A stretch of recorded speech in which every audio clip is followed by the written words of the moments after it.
Pam Oliver. Well, Joe, I spoke to some Houston players before the game, and they said the thing that was emphasized this week is learn how to manage success. Marion Foster said the team is very relaxed, but at least one player did say that this is a playoff atmosphere, and we have to rise to the occasion. Back to you. Well, the fans certainly have. They were lined up on the highway to get in here at 6:45 this morning. And here are our thoughts heading into this game for Houston. Best offense in the NFL, maybe. Another chance to solidify what they've done the first couple of weeks. Dallas can't beat themselves. Penalties, mistakes have killed them on offense. And there should be a lot through the air here today. The Cowboys won the toss. They'll have the first crack at it. Owusu Ansah is waiting for the kick. And from about the 7. The rookie crosses the 20, and that's it. He's wrestled forward to the 23 by Joel Dreesen. So now the offense. They've had no trouble putting up yards. They have had trouble scoring touchdowns. 790 yards through 2 weeks. But only 2 scores for this offense, and there's the line. Second week back now for Colombo and Kozar starting in front of Tony Romo.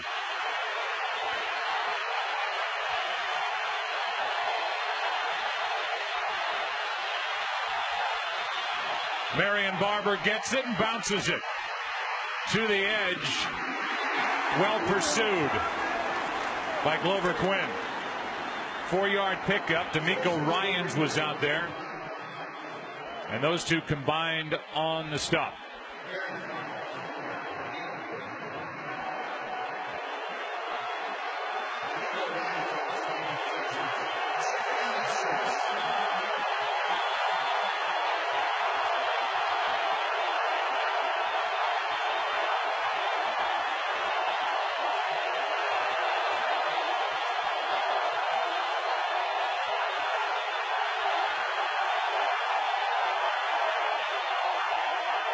Delayed handoff to Barber and right up the middle.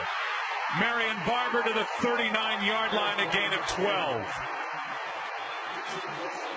They open the game up with 2 running plays. Chris Gronkowski, the fullback, he leads the way and does a good job on the lead block, opening up a nice hole for Marion Barber. You go back to that game last week, Joe, against the Bears. This is a lot like what it looked like in that game. Marion Barber getting 3 or 4 carries in that to start the game, started strong, and then after that, the running game fizzled.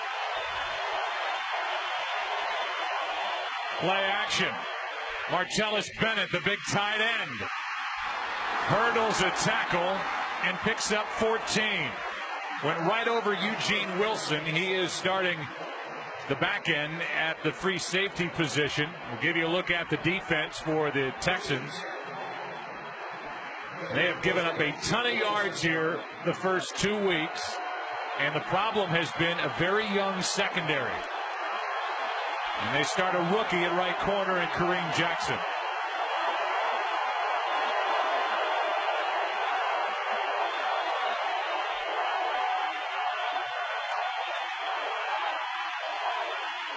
Back to the ground game. Penalty flag comes in, and that was blown dead before it started. A false start. And that's been a problem the first 2+ games for Dallas. Number 82, offense. 5-yard penalty. First down.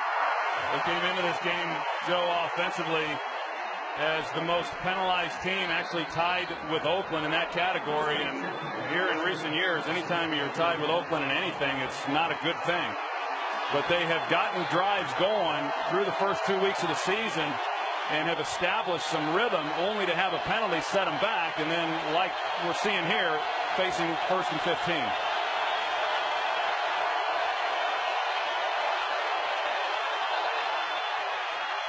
Romo right over the middle to Witten. And Witten, who was guilty of the false start, picks up 8. Well, you talked about this Houston defense and, the success that both Donovan McNabb and then Peyton Manning had in the first 2 games of the season. And I know as a defensive coach, you always want to make the opponent one-dimensional. Well, Frank Bush, the defensive coordinator for the Texans, has done that. And the only problem is that one dimension has been giving up over 400 yards a game.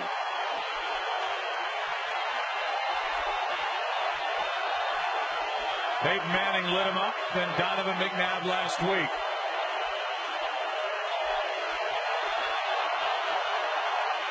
Just get the play away and hand it to Barber, who cuts back, lowers his head, and takes it to the 39, a gain of 5, and a 3rd and short coming up. Bentley on the stop. And the two teams start to shove after the play. No flags are thrown. Well, that's the main question, though, Troy. I mean, if you're Dallas, and all you've said and all you've heard is establish a run. We're going to establish a run, which they've tried to do here early already. But you're going against a team that's given up over 400 yards passing in each of the first 2 games. How do you not come in trying to throw the ball? Well, they're going to try to run this ball the way that they have on this series, but they're not going to bang their head against the wall. If it's not successful for them, I can assure you that they're going to get to throwing it real quickly. But right now, they're having some success on the ground. Timeout taken by Dallas with a play clock winding down. 3rd down for the Cowboys when we come back. Today's game on Fox is sponsored by Southwest Airlines. Find our fares online only at southwest.com.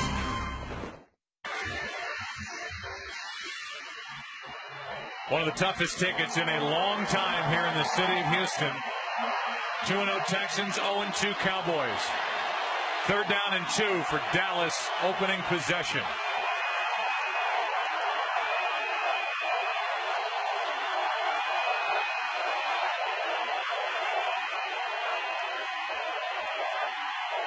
Hand off to Choice. Choice stumbles, slides forward, and they're going to mark him short of a 1st down. Lost his footing, and it's 4th down for Dallas. And they're going to go for it. It's interesting, you know, Choice lost his footing, went down on his own by the time he was touched. They marked him a yard short of the 1st down, and here's a 4th down for Dallas.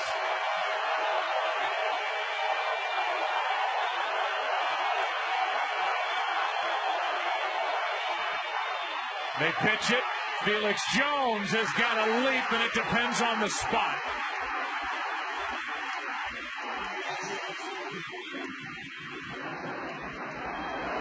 A little misdirection, and Felix Jones tried to get to the edge. It was well played out there, and it just depends on where the official put his foot down.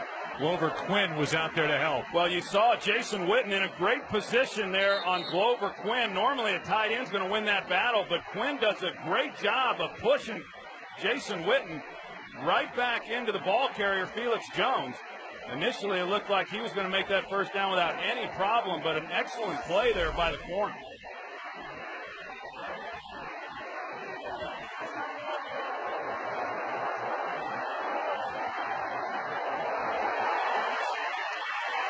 First down.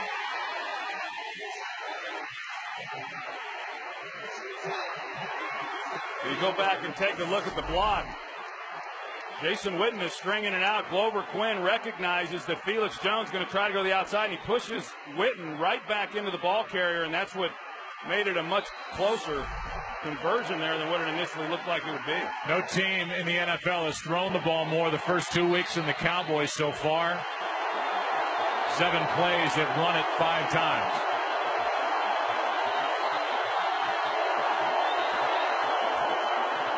Play action, and Witten makes the catch. Tries to make a move and can't get around the rookie Kareem Jackson. A gain of 5. Let's go to Kurt for a game break. Falcons and Saints, and of course Reggie Bush out with that broken leg. So Lance Moore, the new punt returner, not a bad substitute. He takes this one 72 yards. Gets stopped at the 6-yard line, but they eventually scored. Jeremy Shockey from 2 yards out, and the Saints lead the Falcons 7-0. Joe and Troy. All right, Kurt. 2nd and 5 for Dallas. Marion Barber made something out of that play. Was met in the backfield. No gain, but at least got back to the line of scrimmage. First guy was there was Antonio Smith, who went on to their injury report yesterday with an illness. He got into the backfield. Barber got around him. Yeah, sometimes the best plays are just getting the ball back to the line of scrimmage, because initially Antonio Smith, who they really like here in Houston, was a good pickup a year ago. has done a nice job in run defense, primarily a guy who's able to put pressure on the quarterback, has helped complement the pass rushing abilities there of Mario Williams on the opposite side, but he was able to get penetration there on that last play on Barber. It's 3rd down and 5. Penalty flag comes in. Pass is caught. Tackle is made short of 1st down yardage. That's Miles Austin. But there is a flag down. It's Gary Kubiak. In his 5th season as head coach of the Texans. Illegal formation on the offense. Too many men in the backfield. That penalty is declined. 4th down. So now it's 4th down again for Dallas. They have at this point, you'd have to put him in the category of an unreliable kicker. That's David Beeler. He's 2 for 4 field goal tries, and he stands on the sideline. Be about a 47, 48-yard try, and instead, for the 2nd time on this drive, the Cowboys go for it on 4th down. Unreliable kicker to go with an undisciplined offense.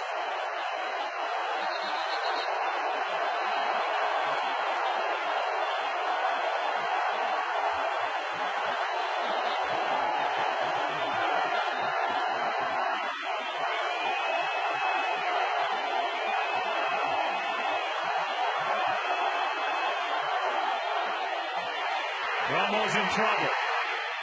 Throws incomplete, but a penalty flag comes in at the end. Thrown in the secondary. And if it's against the Texans, it'll be a 1st down for Dallas.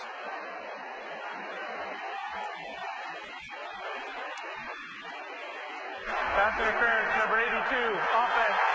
That penalty declined. 1st down, Houston.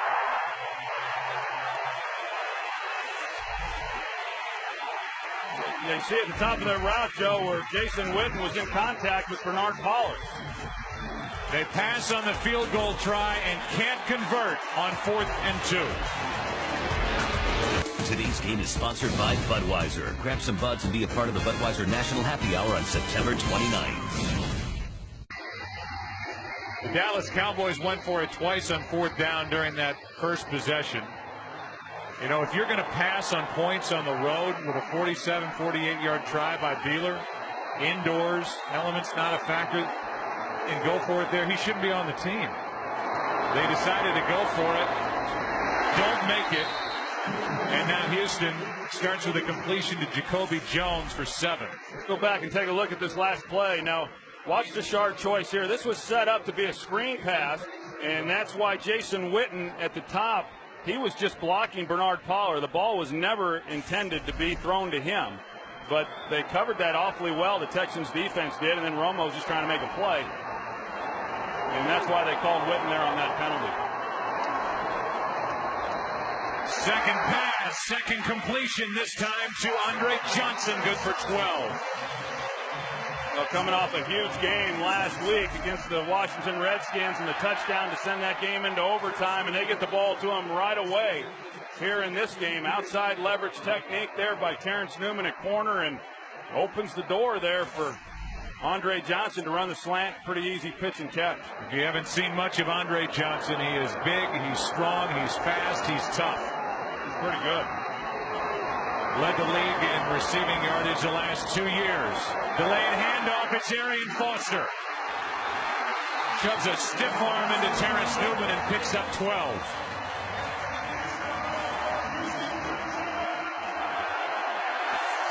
They do a good job on DeMarcus Ware. They run right at him, and they're able to get Wade Smith, the left guard, pulling out in front of Arian Foster. And, well, I like this guy. He came on strong at the end of last season and had a heck of a day in week 1 against the Indianapolis Colts, going for over 200 yards rushing in that game. And he has given this team something that they didn't have last year in the running game. Back to him, and this time not much. This is the #1 offense in the NFL. They were 4th overall last season. Rushing offense, they're #1. That huge day by Foster, 231 yards in the opener against the Colts. They're the backs and receivers, and the offensive line is playing with Rashad Butler at left tackle, his first start in the NFL Dwayne Brown was suspended during the week. 4-game suspension for violating the game's performance-enhancing drug policy. Butler will have his hands full with DeMarcus Ware. Here is a screen for Owen Daniels. Brought down from behind, but a nice pickup on second down of 7 yards. Game break. Here's Kurt. Well, not a pretty start for Eli and the Giants against Tennessee. Marching down the field, Eli scrambles, but throws his second pick of the game, this time in the end zone. He leads the league with 6 interceptions thrown, and Tennessee's on top 3-0. Joe, Troy, and Pam, all 6 of his picks off tip balls, by the way.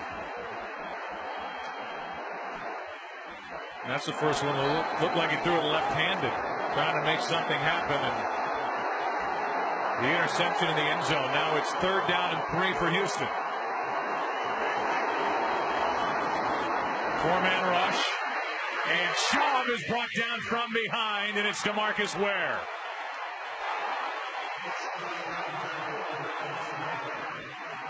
And we talked about Rashad Butler making the start there at left tackle, and he's facing one of the best pass rushers in football, DeMarcus Ware, but he does a good job. He's got good balance.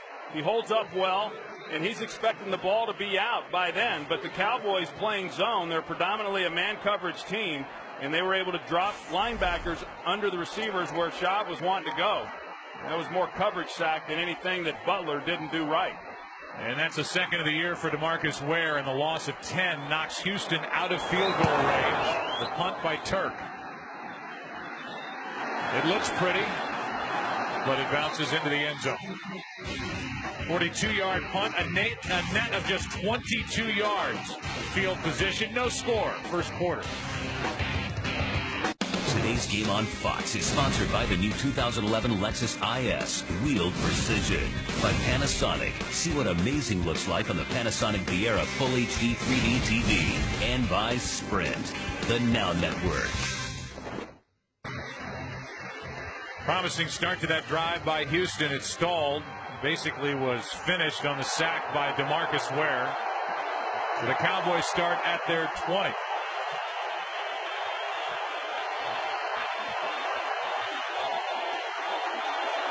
Felix Jones in a tailback. He gets it on a delay, and Felix Jones carries it for 7. Nading on the stop, and back to that sack by Ware. Yeah, you can see Andre Johnson there on your right. He's going to run a slant route, and what's going to happen is Keith Brooking, the middle linebacker, he comes underneath that throw. That's where Schaub was wanting to go with the football, and he came off of it, and then DeMarcus Ware had gotten the pressure. You know, Dallas predominantly a man coverage team, a little more zone here in the early going. 2nd down and 3.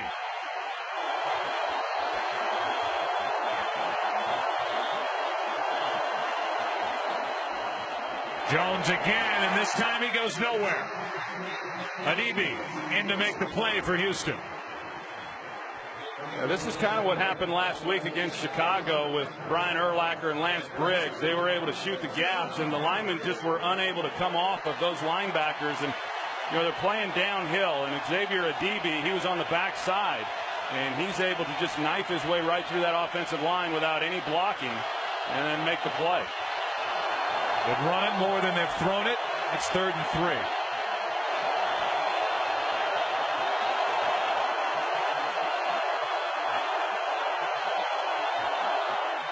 3. Good pocket for Romo. The pass is caught by Bennett. And Martellus Bennett cannot get to the first down marker. It looked like initially, Joe, when he caught it, had he have gone down there, he would have picked up the first down. They would have given him forward progress right there, and that was enough for the first down. But once he escapes that tackle and tries to break it, then he lost yardage, and he came up short. And then he came up gimpy at the end of that.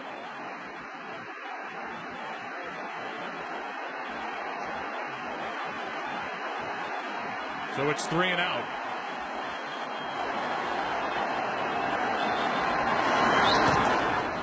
McBriar angles it to his right. Jacoby Jones on the return.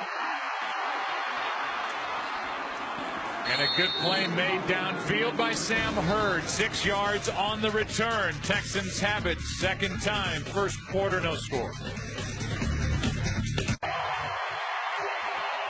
There's the start for Shaw, 3 for 3.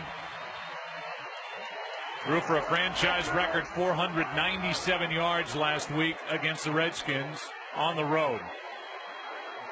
The Texans' first overtime victory in franchise history. On first down, Shaw over the middle, incomplete. Owen Daniels, no penalty flag, as Sensabaugh had the coverage. Showed you the offense, now the defense, the 3-4 of the Dallas Cowboys. Big problem for this Cowboys defense. They've limited yardage. They're quote-unquote a top 10 defense, but they have no takeaways. There's no big plays from this defense, and as a result, that really then hurts the offense, because the offense is constantly having to go 80, 85 yards to score touchdowns, and they're never getting a short field. Handoff is to Foster running left, and there's not much out there.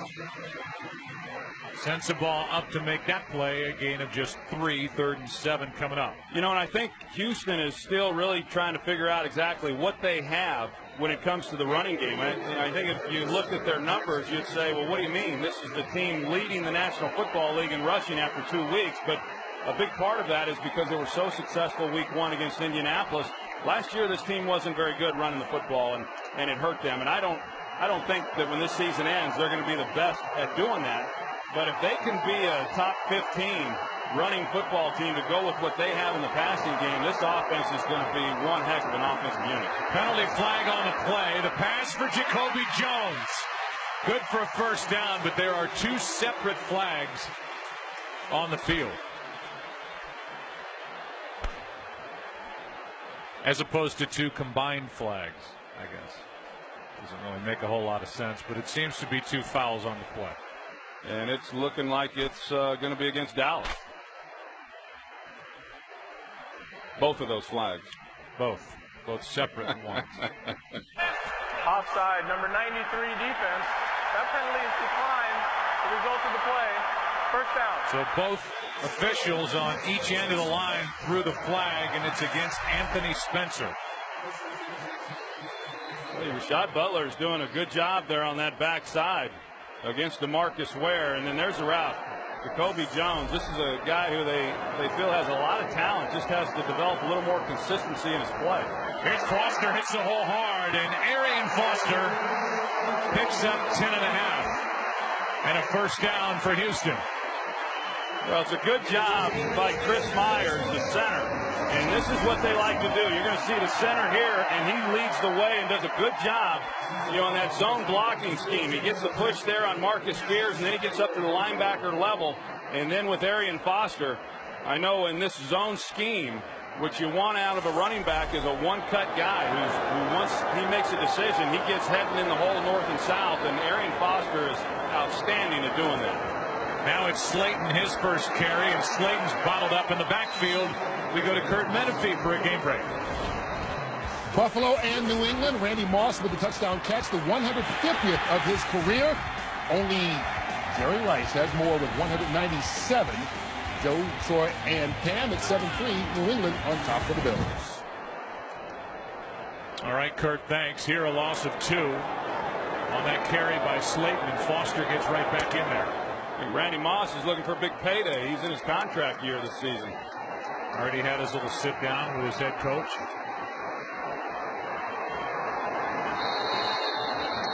And that's the end of the first quarter. No score here in Houston. The NFL on Fox will continue after a word from your local Fox station. Well, with all the talk about the mistakes on offense and Jason Garrett and all the problems that the Cowboys have had scoring when they've had the ball, you look at that stat, one of 2 teams without any takeaway so far. The defense has had a free pass. And there was a false start. False start, number 73, offense, 5-yard penalty, second down. That's Eric Winston, the starting right tackle. There are the first quarter stats. As you look at those, realize that there are 3 former teammates along the offensive line when they were at Miami. They're now starting for the Houston Texans, with Winston at right tackle, Chris Myers at center, and now Rashad Butler, who so far so good out at left tackle for Houston.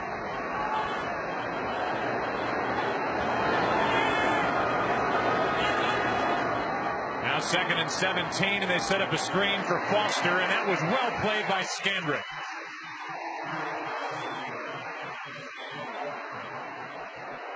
A loss of 2. Fox Saturday Baseball. Philly and Atlanta. 4 other games with playoff implications. That's this week, starting at 4 Eastern, 1 Pacific, right here in high definition on Fox, getting into the final week, the final push before the postseason.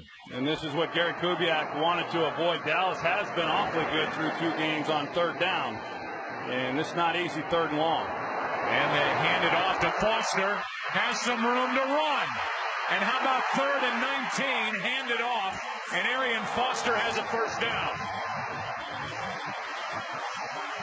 Good blocking on the left side, but then Andre Johnson, you see the push there on the left side by Wade Smith, but right here's where the play's made. Andre Johnson on the outside is able to get enough of Michael Jenkins to spring him for those last 4 yards and pick up that 1st down. You call that play as an offensive coordinator, never expecting to pick up that 1st down. If something happens, great, but primarily you're just saying, all right, here's what we're going to do. But it was blocked up well, and Andre Johnson doing a good job as a blocker. Here's Slayton. Cuts upfield, and Slayton this time gets back to the line of scrimmage. Brady James makes the play. But as a defense, which is coordinated by head coach Wade Phillips, I'll say it again, they've gotten a free pass with all the focus being on the offense, and it's 3rd and 19, and you give up a 21-yard run in a game you have to have on the road. I think sometimes you get caught up in statistics a little too much in rankings and don't really look at, okay, is a team doing the things necessary to win games? I would agree, Joe. Last year and in previous years, sometimes they didn't finish games, and they've never been real good at takeaways. Here's Andre Johnson, has blocking out in front of him. Drags the pile to the 6.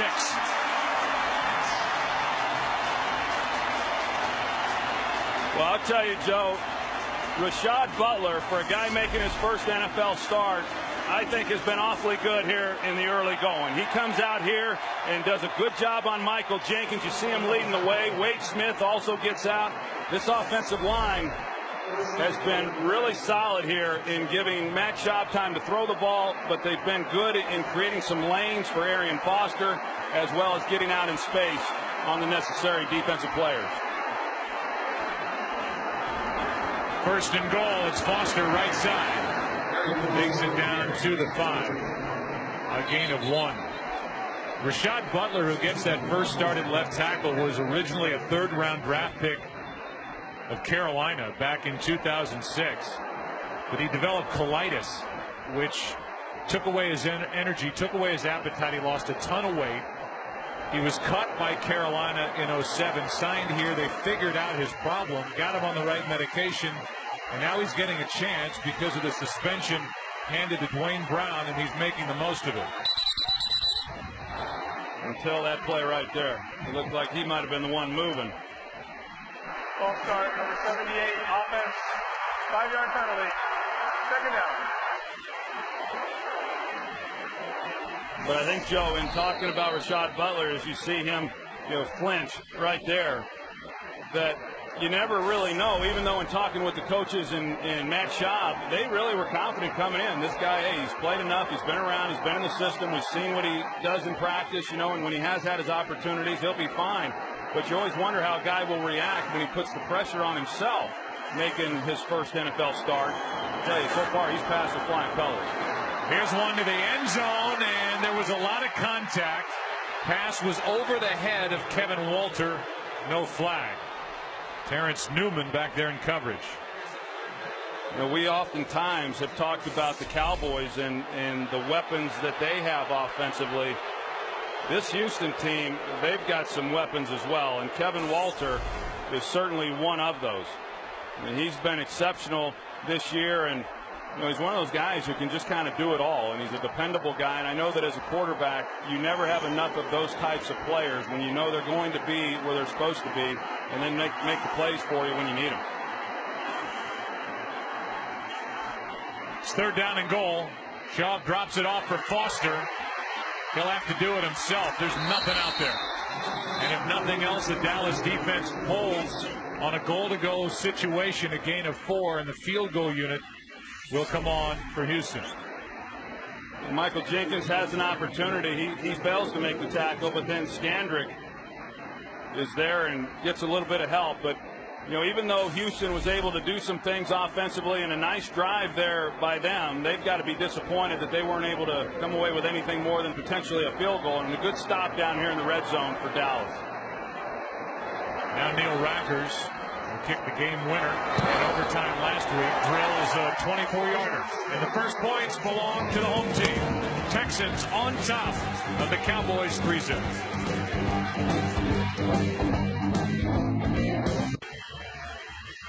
Neil Rackers is now the field goal kicker here for the Houston Texans. There's the drive, 13-play drive, 65 yards over 6 minutes off the clock, and it ends with 3 points instead of 7. Rackers, longtime Arizona Cardinal, before that Cincinnati Bengal. He was in a training camp battle with Chris Brown. 8-year kicker here with the Texans. He won it. He's been good so far. Owusu Ansah on the return, and the rookie gets it to the 20. That's it. Take a break. Down 3-0. Tony Romo and company back to the field here in Houston. The Dallas Cowboys offense, they're seeing the same thing. Mistakes on offense. They were penalized 3 times their opening possession. Able to move it. Don't have any points. Passed on a field goal try. Looking for some spark, now down by 3. Out of the backfield, this is Felix Jones. Has Colombo out in front of him. A flag comes in as Felix Jones takes it into Houston territory. But a penalty flag is thrown. Looked like they might have got Miles Austin with a block in the back, and I'm not sure it was a block that he really needed to have. During the run, illegal block in the back. Number 19 of the offense. 10-yard penalty. Repeat first down. There you go. More of the same.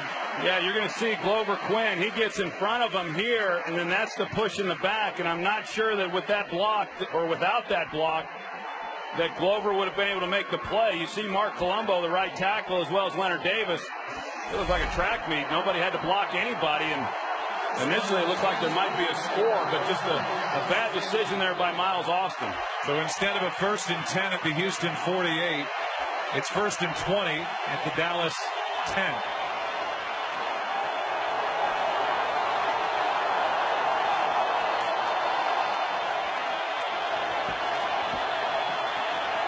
Play clock at 3. Delayed handoff. Felix Jones out to the 14. Here's a game break. Here's Kurt Menefee.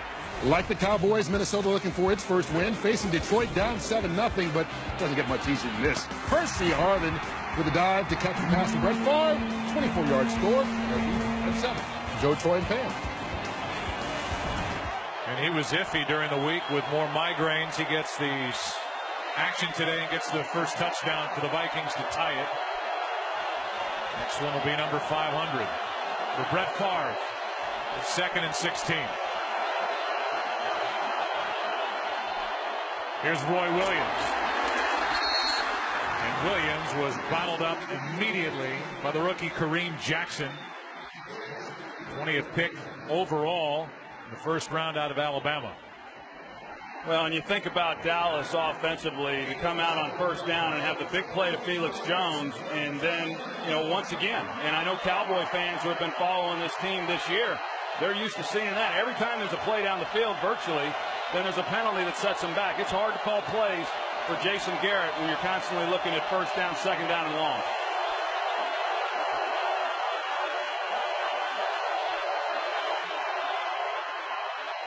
Romo throws for Roy Williams and hits him.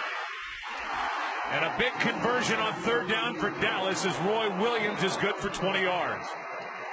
Yeah, that's that area of the field that's right in behind the corner whenever he's getting help. You see this Kareem Jackson, and right along that sideline, if you can get him behind the corner and throw it and hit him there in that spot prior to the safety, this time Pollard coming over to help. It's a nice area there to get the ball to him, and that's the spot that they just exposed with Roy Williams. Barber now back in at running back for Dallas. Romo steps up and throws for Witten, who makes the catch going to the ground. And then gets a hit from Pollard at the end of it, a gain of 12. Dallas is trying to take a shot down the field, but pressure got Romo off of it.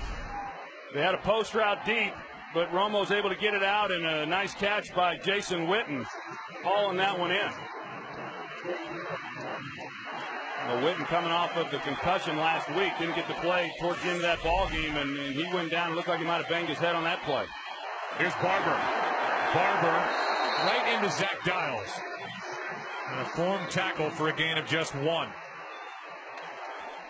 I like these linebackers for the Houston Texans. Of course, they're playing with Defensive Rookie of the Year from a year ago, Brian Cushing, who's serving a 4-game suspension. Xavier Adibi has taken his place, but D'Amico Ryans, a 2-time Pro Bowler, and Zach Dials, these are two guys that I like the fact that they play downhill and they will come up and put a hit on you.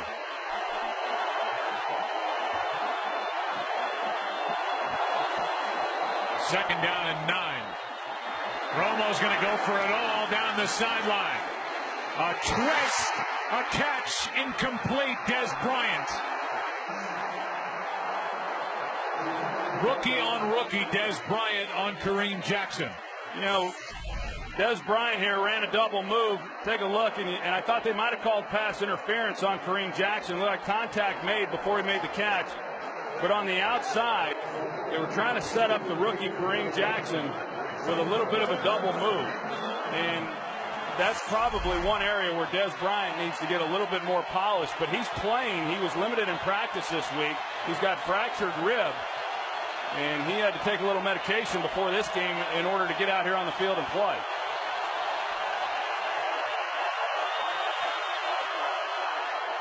Romo throws, passes, complete, and then the effort for the first down by Bryant. He didn't have it until that last effort, 10 yards for a first down. Well, and Des Bryant, through 2.5 games now, has made his impact felt. You know, 8 catches in week 1 against Washington. Last week, he takes a punt return for a touchdown, and he's very difficult to get on the ground. You can tell that he has great confidence in his strength and size, that he's constantly trying to throw defensive backs off of him, and because of that, he oftentimes gets tackled pretty hard, and the end of those plays are pretty violent. On first down, it's Barber. Out of the backfield, Marion Barber, a nice play on first down, a gain of 5. And so now another long drive being put together. Remember the penalty that erased the big play to Felix Jones right out of the gate. They are past that point and then some now at the Houston 29. And it looked like at one time, Joe, a few plays back, that Tony Romo was starting to get into maybe a no huddle and started to get the guys at the line of scrimmage, and then he rethought it and got him back in the huddle. But that might be something we see at some point. Here's Roy Williams, makes a nice catch in traffic. I say this for Roy Williams. A lot of people, Troy, have picked on him over the years. We've been critical of him in the past. But here early in the season, he's made some tougher catches for Tony Romo. No, he has. And that route right there, as easy as it may look, we've seen these two guys misconnect on that slant route. And Tony gives him a good ball to catch. And, you know, Roy Williams, hey, he's been an abused player since coming to Dallas because he hasn't produced the way that a lot of people felt that he would. But he has made some tough catches, as you said. Romo to the backside as receiver Bennett fell down. It's 2nd and 10. Martellus Bennett, we showed him a little bit earlier, hobbling off the field, and that would have been a pretty significant loss if he had not been able to come back into this game. We talked last week about the fact John Phillips, their third tight end, it affected them because of all the things they like to do with their various tight ends. But if they lose Martellus Bennett, he's turned into a pretty good blocker, and they lose that if he's then not out on the field. 2nd down and 10.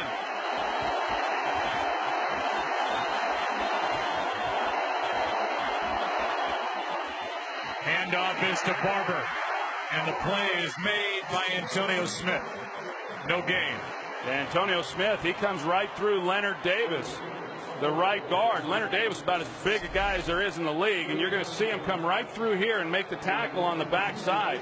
Antonio Smith, Leonard Davis just whiffs on him, and it looked like Marion Barber might have been able to bounce that thing to the outside, but not because of Antonio Smith coming down on him. He was unable to do that.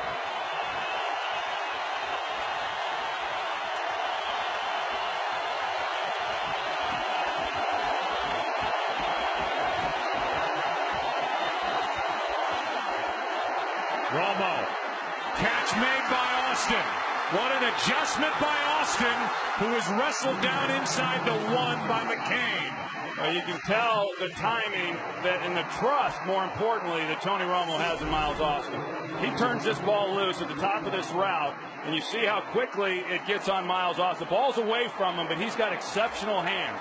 This is a guy who came into this game with 20 receptions, on pace for 160 catches this year, Joe. I don't know, that might be some kind of record, but there is great confidence between Tony Romo and Miles Austin. It sets up 1st and goal, and now a timeout's taken by Houston.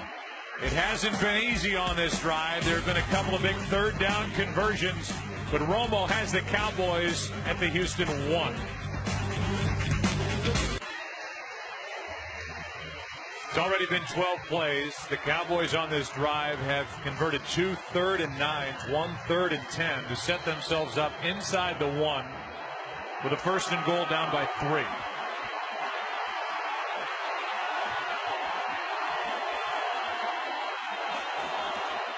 Barber gets it and scores. Touchdown, Dallas. And for Marion Barber, that's his 1st rushing touchdown of the season. Cowboys go full house backfield with Jason Witten and then Gronkowski, their fullback, and just hand the ball off to Marion Barber right behind those two.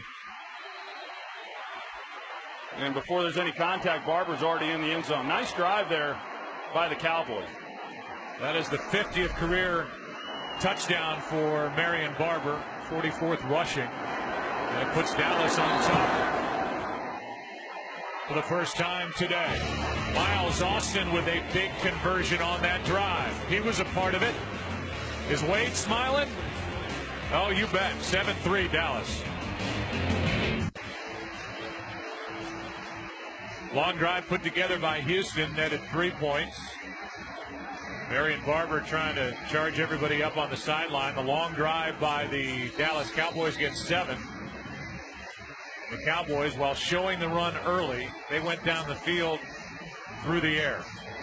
Well, Dallas's defense should be well rested. The kickoff by Beeler. From the goal line, it's Slayton. And Slayton gets it back to the 20. Marion Barber spent his time talking to the defense. He did his job. Now telling the defense, go do yours. Cowboys up 4. Matt Schaub in the offense.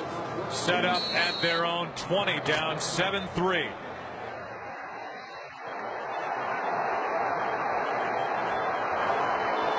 Play action from Schaub, who wants to air it out down the middle, and that one is broken up by Newman.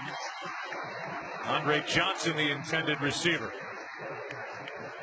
Good coverage there by Terrence Newman. Had one guy going deep, and then Andre Johnson coming in behind that on the square end at about 17, 18 yards, and Terrence Newman was able to get underneath it, and it really forced Schaub then to try to throw something high to give him an opportunity.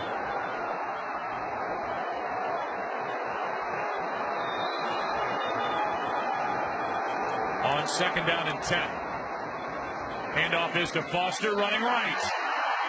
1st down and more as he takes it out to the 34, a gain of 14 yards. I've been impressed with this offensive line for Houston and the way that they have blocked here in this first half in the run game. This is a big defensive front for the Dallas Cowboys, and there have been some nice holes for Arian Foster. And the other part of that, we've seen Andre Johnson now a couple different times blocking, and for a guy who's an absolute superstar as a receiver to be doing the grunt work of blocking says a lot about him. On first down, Foster cuts it upfield and runs into the arms of Jay Ratliff. A gain of 2. And one of the things I noticed watching film this week, you see how low to the ground Matt Schaub is, and no quarterback likes that. I mean, you can barely see over the helmet there of his center, Chris Myers, and Chris Myers isn't a small guy. He's 6'4", and Schaub is 6'5", but it's just the stance that Chris Myers uses that forces Schaub to get awfully low, and it's a problem sometimes. He says it's a problem when you've got a press corner like you do right here for Schaub in being able to see if, in fact, that guy's in press coverage. Here's a pass behind Johnson, incomplete. And then Johnson wrestled to the ground by Terrence Newman. We are at the 2-minute warning on the nose. It'll be a third down when we come back for Houston as they trail 7-3. One of the all-time greats, Earl Campbell, in attendance here today, went into the Hall of Fame in '91. Running back with the Houston Oilers, 78-84, and when those legs were churning, just bowling people over. Fun to watch run. Here's Schaub on third down, and there's DeMarcus Ware. That's his second of the game. Well, DeMarcus Ware, he just keeps playing. You see on the outside, and once he gets to the level that Schaub's at, he's able to come off of that block. And Schaub, I mean, it was pretty good protection, really. He just is able to come back underneath the block and then bring Matt Schaub down. But Joel Dreesen was the one in protection there. Just not a lot of places for Matt Schaub to go with the football. When he's gotten hit, it primarily has been because of coverage on the back end. Dallas takes a timeout. They're left with 1. A minute 55 remaining, so trying to get the ball back on this punt. Des Bryant is waiting deep. He had a 62-yarder for a touchdown last week against Chicago. The 12th multiple sack game for DeMarcus Ware. He gets his second. Turk punts it. Chance for Bryant. Gets to the far side of the field. Can't get around Dreesen. And is out across the 35, a 10-yard return. We go then and now with Earl Campbell. We just saw him. And who doesn't remember highlights like these? And during the era of the tearaway jersey, good luck. And here's Earl now in front of his old stomping grounds, the Astrodome, which is just next door. Now has a line of meat products that he sells to his still many fans that come out and see the big Texan at home games. I don't know if you've had any of that sausage, Joe, but it is really good. And I do know this, Earl loves the barbecue that he puts out.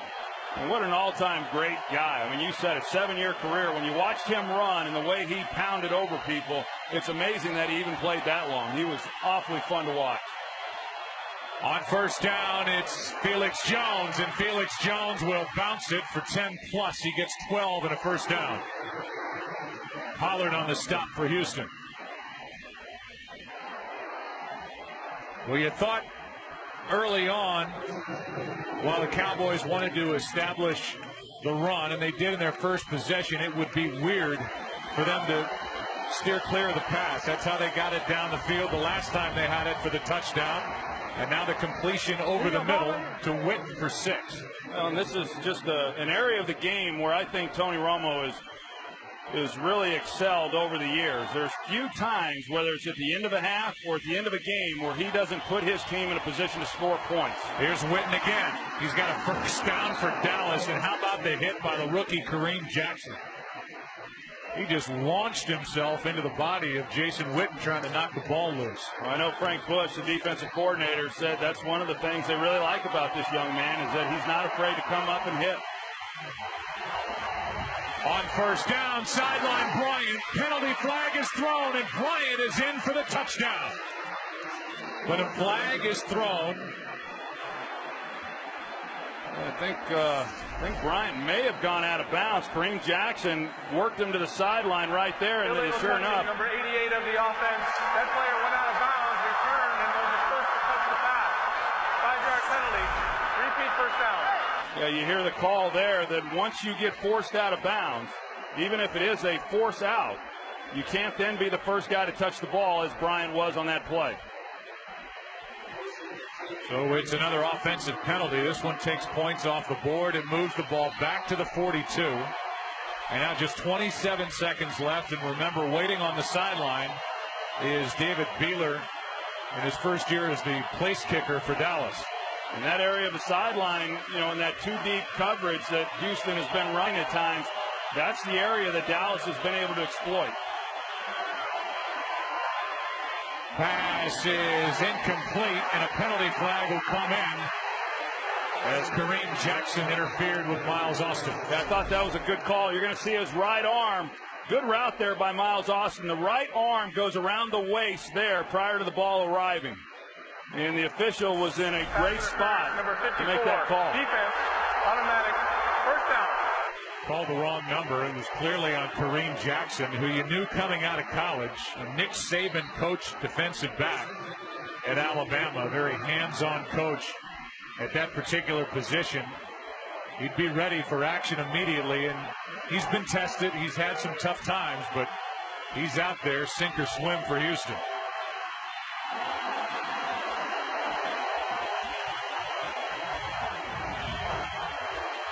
Romo, time runs out, and he throws it in the direction of nowhere. That'll be grounding. Really in the direction of no receiver while he was still inside the pocket. Mario Williams with heavy pressure. Well, he's trying to go to Miles Austin here, the slot receiver. Just good coverage, and you know, he just had nowhere to go and tries to get rid of the football, and a good call on intentional pass interference. That's Glover Quinn in coverage. Locked up man-to-man on Miles Austin. Number 9, offense. That's a launch it down. It'll be second down. To avoid a 10-second runoff, Dallas has elected to use their third and final charge timeout. So it's been more mistakes for this Dallas offense, including Des Bryant going out of bounds. Obviously, they're outside of field goal range. The ball's at the 45-yard line. You don't really know the range of David Beeler except what he's done in practice. As we showed you, he has not attempted a field goal over 50 yards since he got to college at USC. Well, we did that game last week in Dallas with the Cowboys and the Bears, and you know, he's now missed a field goal in each of the first 2 games, and you know, I thought that we'd wake up on Monday and see that, you know, he had been released, and you know, I don't know. He's got a lot of a potential, but I think it had more to do with, okay, well, who's out there that's available? Cowboys need about 15 yards to have a realistic shot at a field goal and have to do it along the sideline. The pass was behind Roy Williams. Well, that's that same area of the field that the Cowboys have been exploiting, right in behind the corner and right in front of the safety. And Kareem Jackson has to play that softer so that he's not giving up that ground. But a better throw, and Roy Williams picks up that first down because he had run a pretty good route and just a ball that Tony Romo would like to have back. No timeouts remaining for Dallas.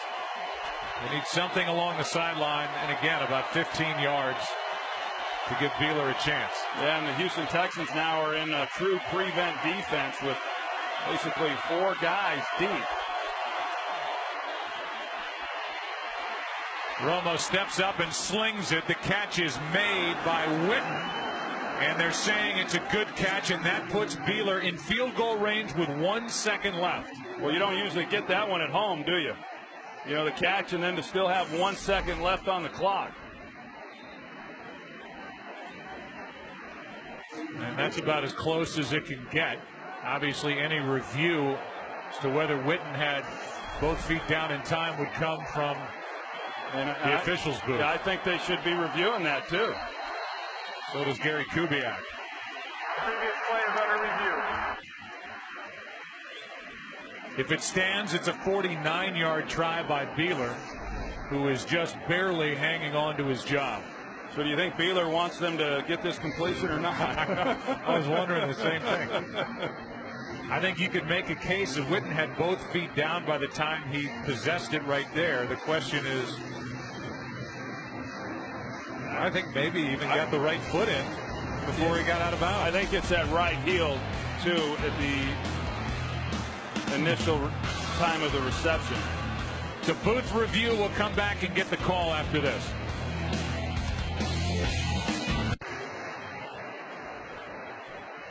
We were in a booth review, and we will get the call from Carl Sheffers. Here it is. After review, the call on the field is confirmed. The receiver caught the ball, got 2 feet down in bounds. It is a catch. Dallas will have the ball at that point. First down. Well, so now here you go, David Beeler. A 49-yard try. He, in week 1, missed a 34-yard field goal that would have tied the game in the second quarter at Washington, and last week missed a 44-yarder that would have tied the game with the Bears with 7 minutes left. And the review basically served as somewhat of an icing for the kicker. Now the play clock was at 0. The field goal is good, but a flag is down. There's a flag on the far side of the field, and if you looked at our clock, play clock, it was at 0. But evidently the call's against Houston. Defense lined up in the neutral zone. That penalty is declined. The field goal is good. The end of the first half. So Beeler hits. They're all smiles. The Cowboys are going to the dressing room as they lead it by 7. Good from 49. A career best for David Beeler. It's 10-3, Cowboys at the half. Back after this from your local Fox station. Half, and now as we get ready to start the second half of play, we welcome you inside our broadcast booth, and I guess we'll talk about the Cowboy defense stepping up. So far, they've been able to bottle up that Shaw-Andre Johnson combination. Well, so far they have. I think, both offenses have put together long drives, and as we spoke about there in the first half, Cowboys came away with a touchdown. The Texans came away with just a field goal, but now they get the opportunity to match, getting the ball to start this second half. But we'll see how the Texans come out of the gate offensively.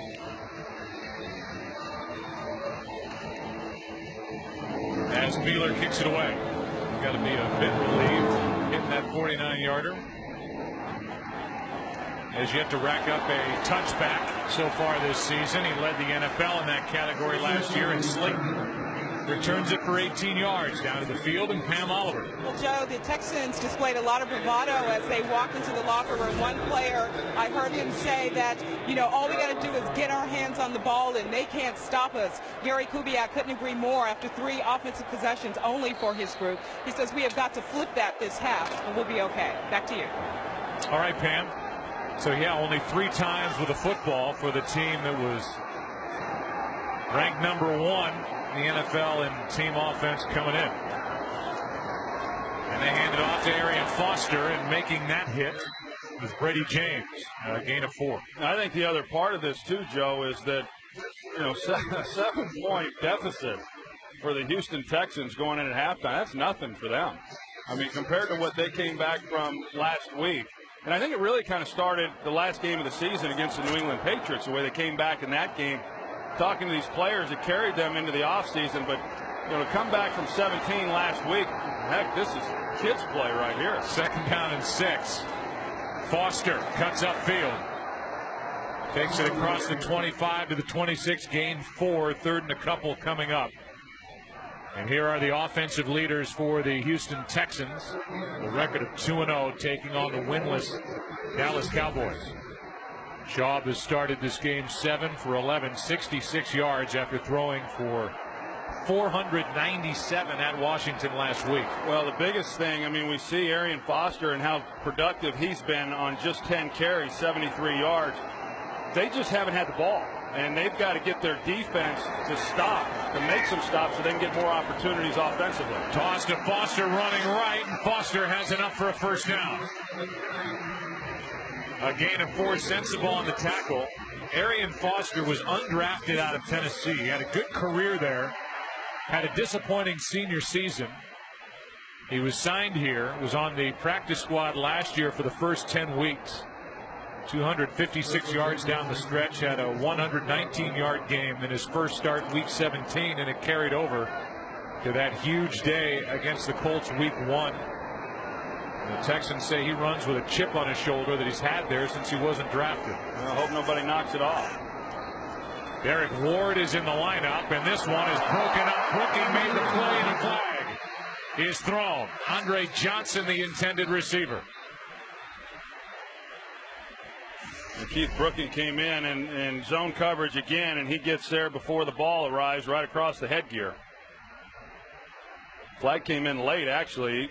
Andre Johnson got up looking around, wondering why he didn't see a flag, and then finally one was thrown. First down.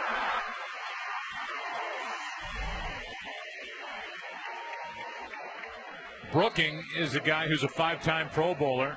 Last time he went to the Pro Bowl was 05.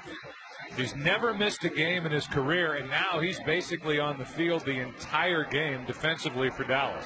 Yeah, and at his age, I mean, that's impressive. One, playing that position all those years, not having missed a game, but it's taxing on this guy. I don't know if he's going to be able to maintain that pace throughout the year. Here's Derek Ward. And Ward goes for just a yard. Next weekend on FSN, it's a college football Saturday doubleheader. First, it's a Big 12 battle as KU Kansas goes head-to-head with Robert Griffin and Baylor. Then Aaron Murphy leads Georgia into Colorado for an SEC Big 12 showdown. College football Saturday next weekend on FSN. My alma mater, UCLA, with a big win here in the state of Texas at UT yesterday. Only 9 passes thrown in that game for UCLA. How quickly would you have transferred out of UCLA? I would have transferred back to OU. Here is a pass complete to Andre Johnson, brought down by Skandrick, a gain of 10. And Johnson, who came in with a sprained ankle, can't get up.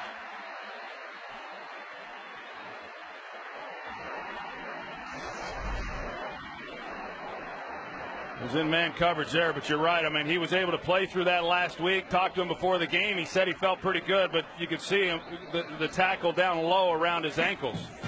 Take a break, come back as they look at the top weapon for this Houston offense. Today's game is sponsored by Southwest Airlines. Find our fares online only at southwest.com. By OnStar, safely connecting you in ways you never thought possible. Live on. By Budweiser. Grab some buds and be a part of the Budweiser National Happy Hour on September 29th. And by Fidelity Investments. Turn here.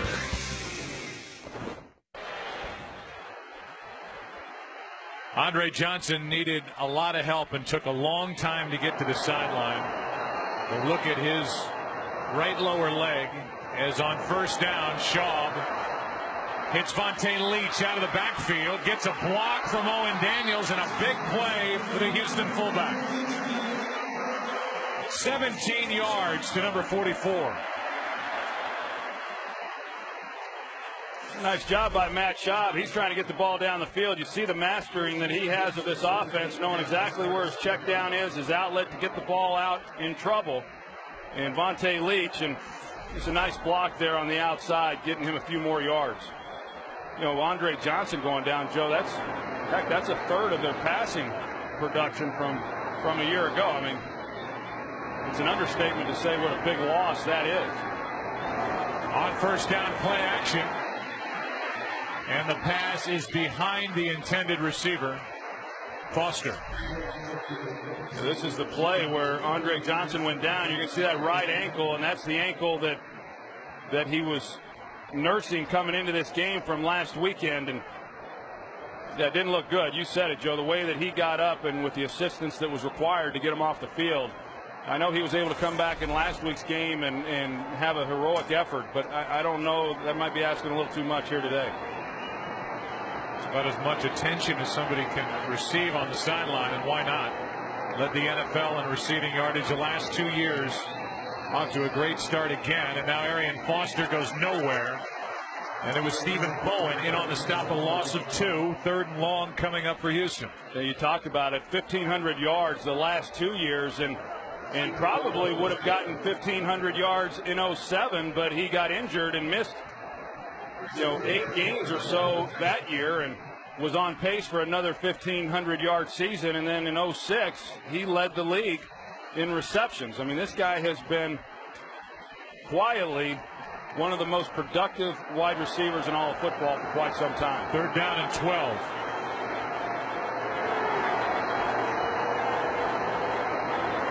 from the shotgun over the middle, and now Shaw pulls it down, tries to run, and goes nowhere. Ratliff was in his face, a loss of 2 on the play, and that Houston drive stalls after it crossed midfield. Yeah, it's the one thing that you're not going to see out of Matt Schaub, that he rarely will tuck the ball and run. And so because of that, Dallas likes to play man coverage anyway, but then you're more inclined to play man coverage against a quarterback that isn't going to scramble. And he's had opportunities this year, and he certainly did right there. Had he have taken it, he might have been able to pick up some pretty good yardage. Turk punts it. Owusu Ansah stays away, and that ball is touched up around the 15-yard line by McManus.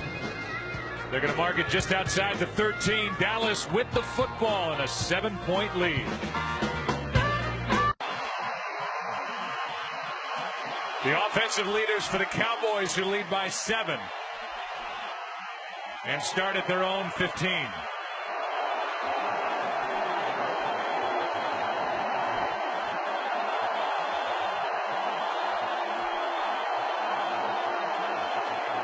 Handoff to Marion Barber. And Barber takes it out to the 19-yard line, a gain of 4. Next weekend, Donovan McNabb goes back to Philly. Sometimes change is better. Well, Donovan McNabb about to take his first snap with the Washington Redskins. When did this happen? Starting a new chapter in the book of Donovan. The book of Donovan. It'll be a new chapter. Don't worry about that. Next weekend, part of our Fox NFL Sunday doubleheader. How do you think he'll be received in Philadelphia? Let's do the 2nd and 6 play first. The pause said it all. Fake the handoff. Romo buys time and now drops it to Witten. And a good play is made by D'Amico Ryans, a gain of 3.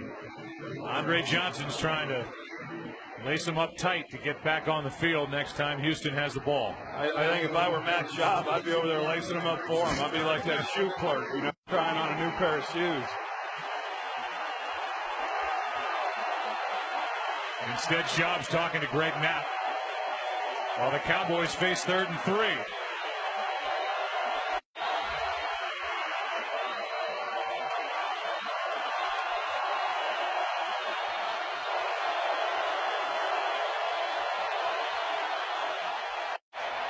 Throw is almost picked off. Eugene Wilson had a crack at it after Dez Bryant got his hand on the football. Mario Williams from a stand-up position. He has not done much in this game, but he goes by Colombo because Colombo takes the inside linebacker, Zach Dials. But the pressure on Romo is what forced him then to turn that loose high. Had he have had a clean lane to throw the ball, then he likely would have been able to make a much better throw. It's the 2nd punt by McBriar. And that Houston offense will get another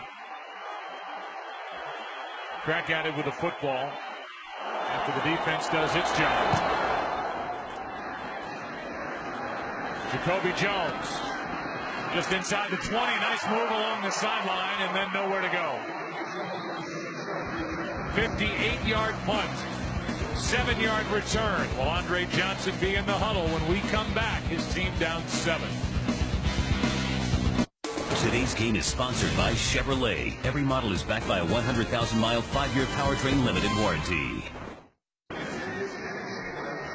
Andre Johnson will start this series on the sideline, trying to stretch out that ankle, a foot, whatever the issue is after that tackle by Scandrick. Last time the Texans had the ball. Here's Foster. And Foster picks up 1 over the left side. We're going to keep an eye on the sideline, and here comes Andre. Now you can hear the crowd react. All eyes here were on Andre, number 80, on the sideline, seeing if he was going to return. And as soon as he stepped out onto the field, he got a nice little applause. It's 2nd down and 9. Drive was moving until Andre Johnson went down the last time the Texans had it. Moving pretty well as this one's dropped over the middle to Foster. And Arian Foster's brought down from behind by Spears after a gain of 15. You get the feeling that the Houston Texans are going to need Andre Johnson on that field if they're going to come back and win this ball game against Dallas. Yeah, and like I said, I mean, this is not uncharted territory for this Houston team. And you think about it, defensively in the last couple of weeks, they've made stops when they've had to. They start this one in the second half, do a good job of forcing a punt with the Cowboys. They get the ball back here. This is a team, based on what has happened through their first 2 games, that really believes they can win any type of game. And so I think it's still a real confident unit. Good play in the backfield, and a penalty flag flies. A loss of 2. Arian Foster went down behind the line of scrimmage, and a flag came in the area of a hold. And before we give you a game break, we'll get the call. Holding, number 73, offense, 10-yard penalty. Repeat first down. So here's the game break, and here's Kurt Menefee. Titans at the Giants. Tennessee scoring 9 points in less than 3 minutes after a safety. Vince Young getting hooked up with Kenny Britt for a touchdown. And just like that, bim, bam, boom, it's 19-10. Tennessee on top of New York. Joe, Troy, and Pan. So Vince Young, who was benched last week, back in there and throwing a touchdown, a 9-point lead for Tennessee at the Giants. Here it's a 7-point lead for the Cowboys. That's Slayton now at the bottom of your screen. They give it to him. DeMarcus Ware couldn't make the play initially, but Brady James does. A gain of 3.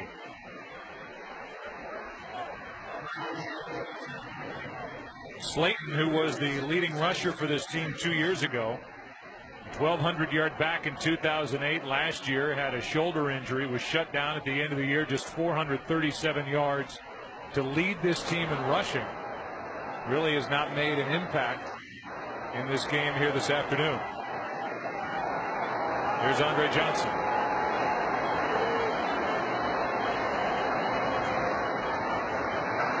Shaw, time runs out. Penalty flag flies and the pass incomplete. Brooking is looking at Owen Daniels. And this one's going to be against number 51, Keith Brooking, it appears.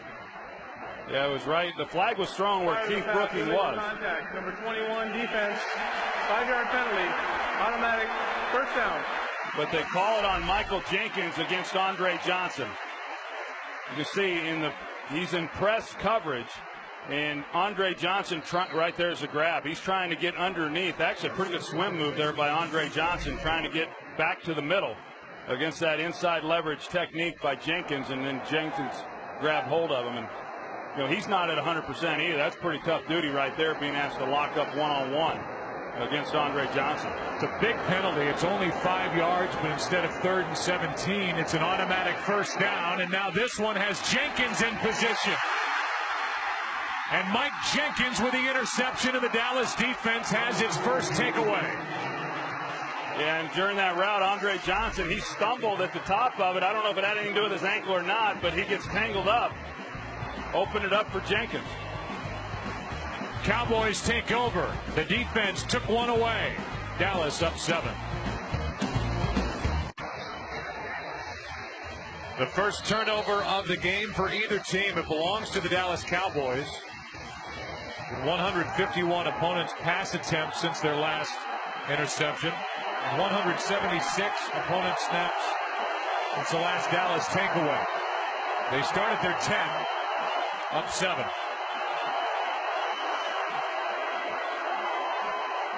Handoff is to Felix Jones. Room to run. Felix Jones is out across the 25.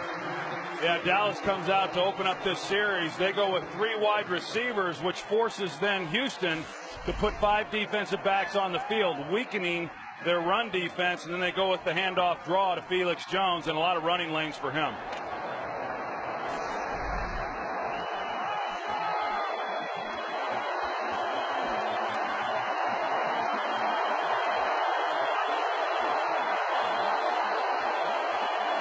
Delayed handoff to Felix, and he lunges forward out just shy of the 30. Rather balanced attack put together by the Dallas offense. 2nd and 6. You see Antonio Smith there, defensive end, who's in stand-up position right over the ball. Here's Des Bryant, and the rookie makes the catch. He's about 1.5 yards shy of a first down. Glover Quinn on the stop for the Texans.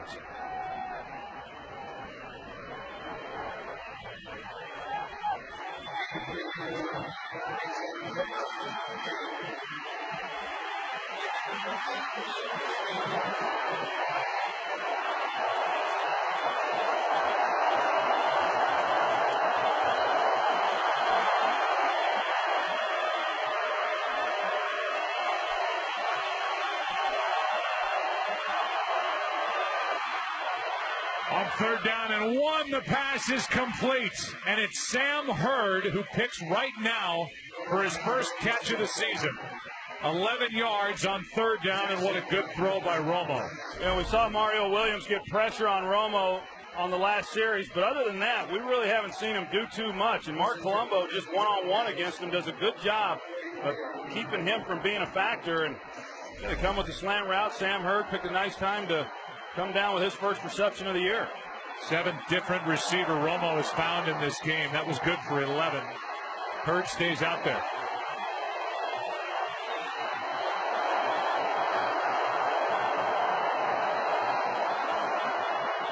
Little pump faking down the sideline. This pass is caught.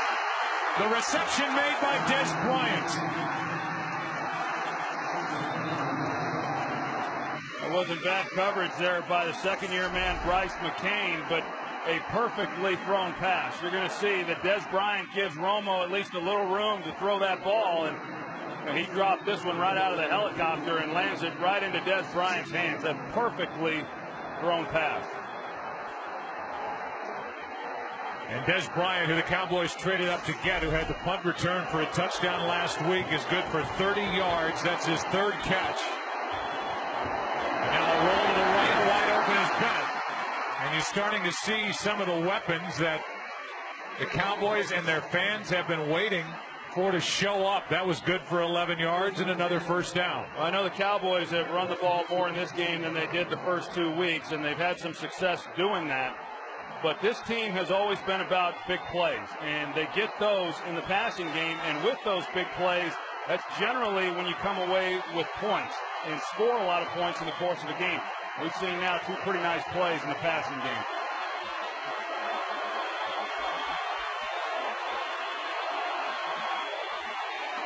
First down inside the red zone. Roy Williams, what a throw and catch. Touchdown, Dallas.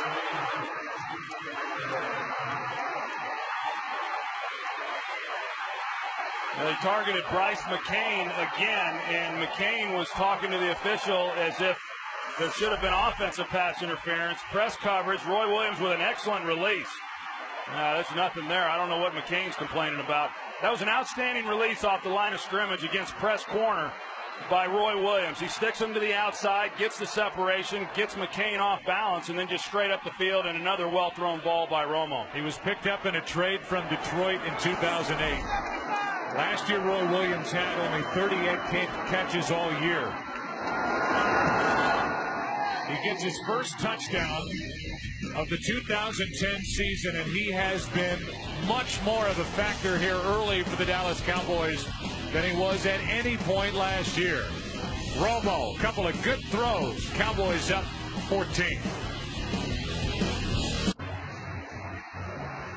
7-play drive. It covered 90 yards, 4 minutes after the interception by Mike Jenkins. Cowboys turn it into 7, lead by 14. First 2 plays of that drive were Felix Jones runs, a 15-yarder, a 4-yarder, and then 5 straight Romo completions for 71 yards and a touchdown to Roy Williams. We're going to go back and show that route that Roy Williams ran, Joe. It's as good a route as I've seen Roy Williams run. I thought he was absolutely outstanding getting off of press coverage, which he has struggled with during his time with the Cowboys. Beeler hits it, and from inside the end zone, it's Slayton. And Slayton crosses the 20 out near the 24. And you're going to see this move by Roy Williams. It's all in the first step. When he takes this first step with his right foot, Watch what it does there to McCain. It gets him off balance, and he's moving then to his right, and then Roy Williams has an open lane to come off the ball and give somewhere for Tony Romo to just lay it out there. Now, it still takes a well-thrown pass from Romo, but it was the release off the line of scrimmage that made all that happen.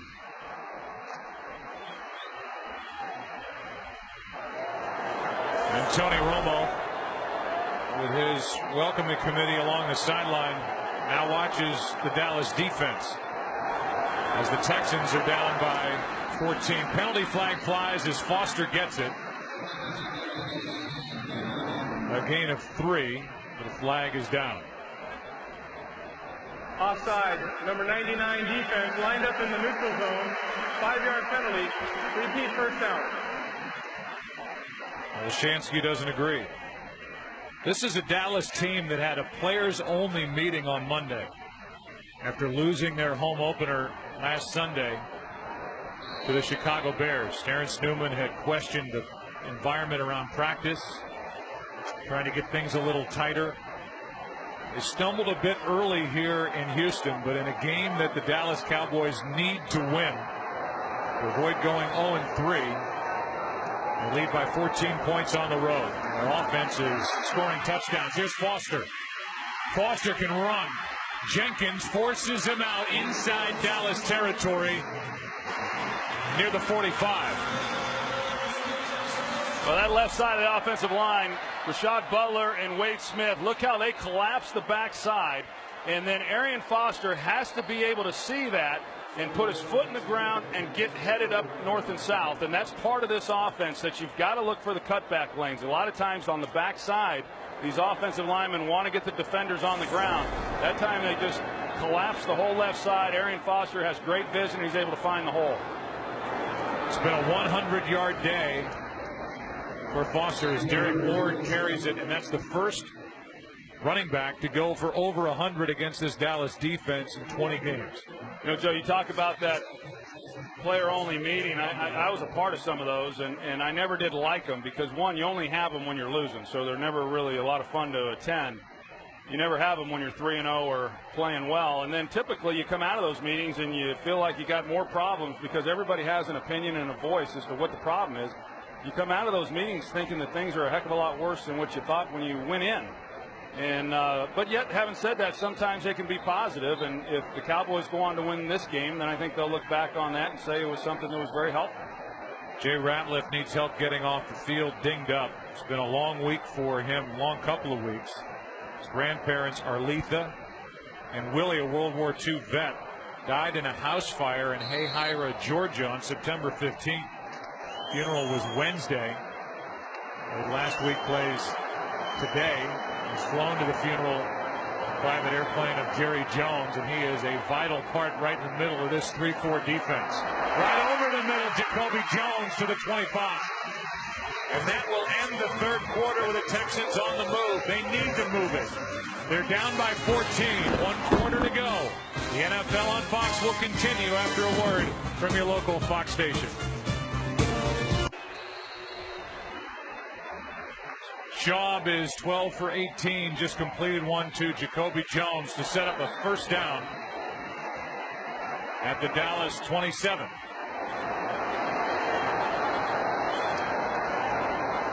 Play action. Schaub fires and completes to Andre Johnson. Bad ankle, bad foot and all, whatever the injury.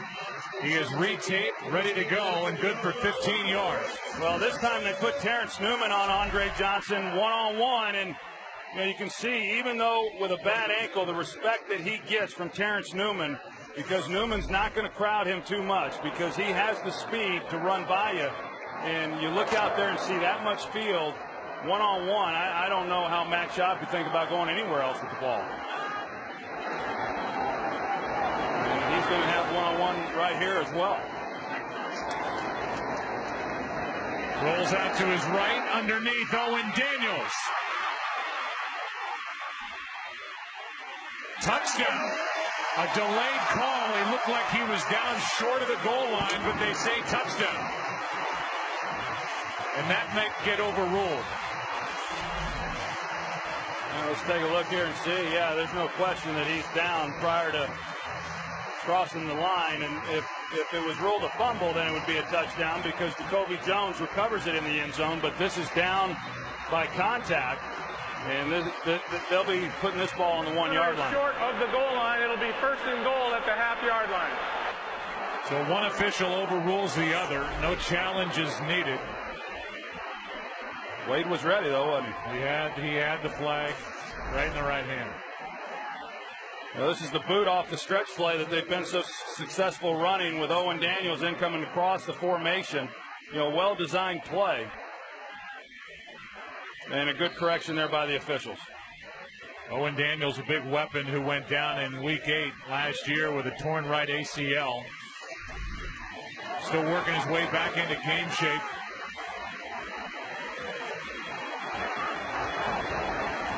And here is Foster, and Foster goes backward. Keith Brookings stuck his nose right in the middle of it. A good play by the Dallas defense. Vontae Leach, he's leading the way, and he gets blown up, and it caused Arian Foster just to hesitate enough and not real sure then where he was going to go. Everything happens so quickly down here that not a lot of time to be dancing around once you get the ball in your hands from the half-yard line. A rookie was in there as well, Barry Church. Play action here. Instead they run it. Foster lost another yard. Anthony Spencer the first one there, and now it's 3rd and goal.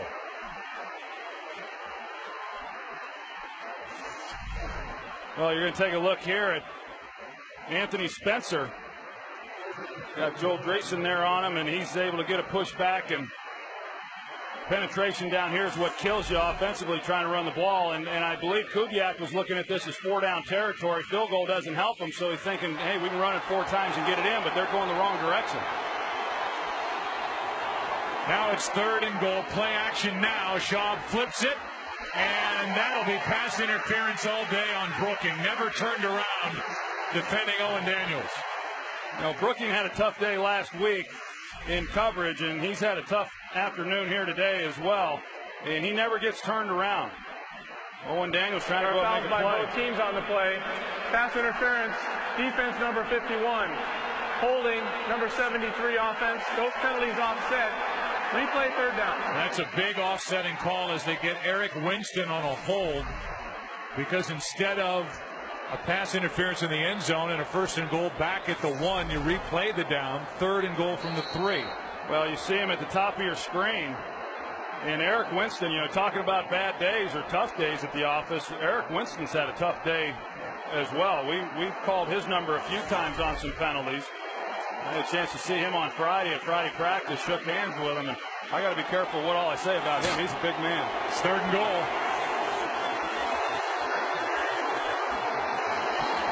They do hand it. Now they blew the play dead. I believe Gary Kubiak called a timeout. He did just before the snap. Timeout called by Houston prior to the snap. It's a good thing he called timeout. That play went nowhere.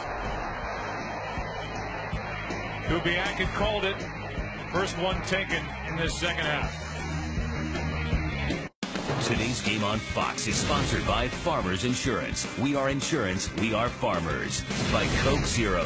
Taste what's possible. And by DirecTV. Get the best quality picture and sound for your flat screen with DirecTV.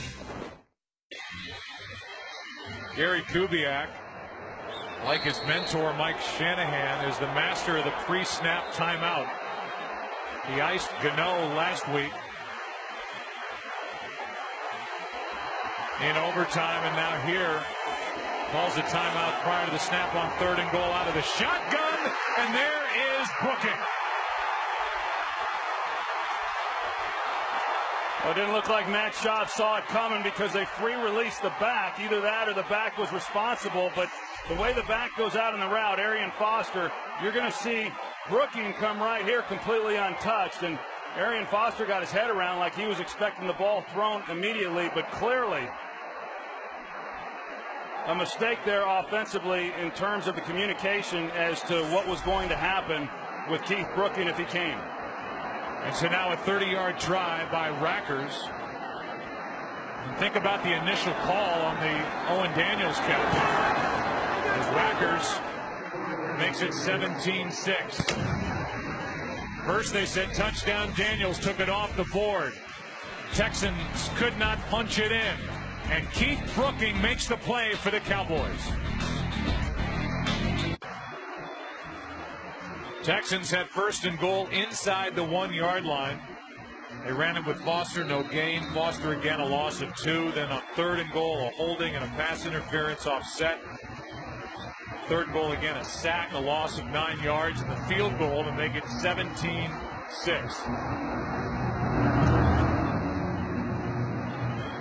After Owen Daniels was originally ruled to have scored a touchdown. Owusu Ansah with a penalty flag flying. The rookie takes it out near the 30.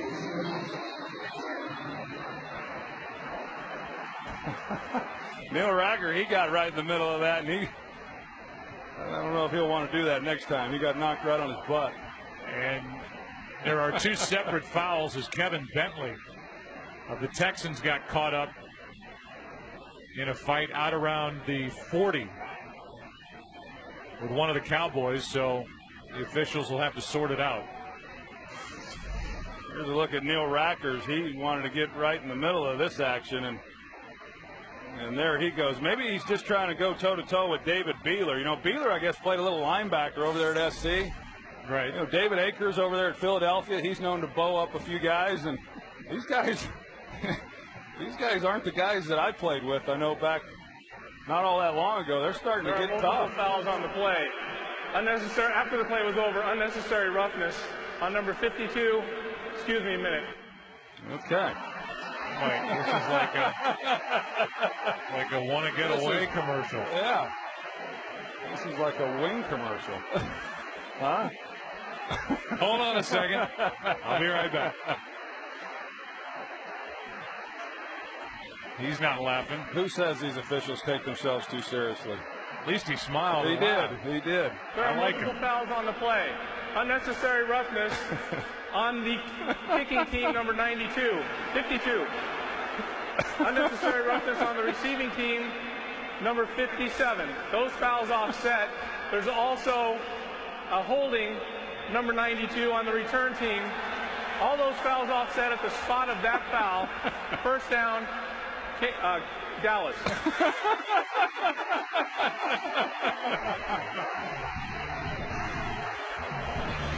Oh my gosh. I don't know where the ball is. During that entire break, Tony Romo and Jason Garrett kept asking, where's the ball? They just did set it down at the 26.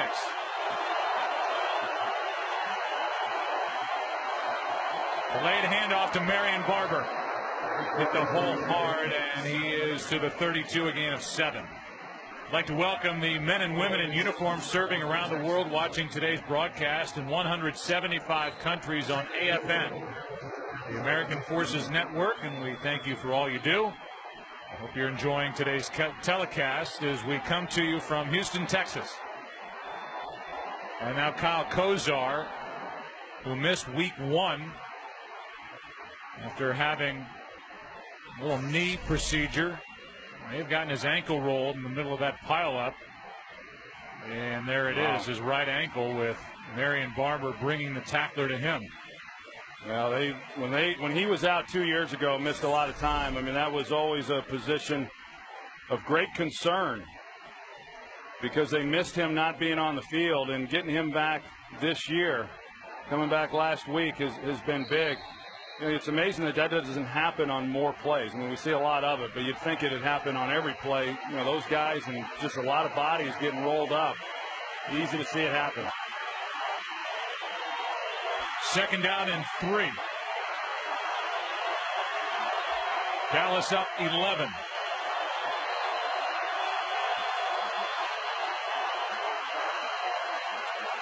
Little trouble with the exchange, and Marion Barber goes nowhere. Back to the line of scrimmage. That's it. Xavier Adibi was the first one there, and he had help with D'Amico Ryans. Well, Xavier Adibi, he does a good job of again playing downhill, taking on the lead block there by Gronkowski, and that was a big stop there. They lost yardage, Dallas did, because you knew that Dallas was going to continue to run the ball here in this fourth quarter with this type of lead until Houston showed that they were going to be able to slow it down. Now it's 3rd and 4.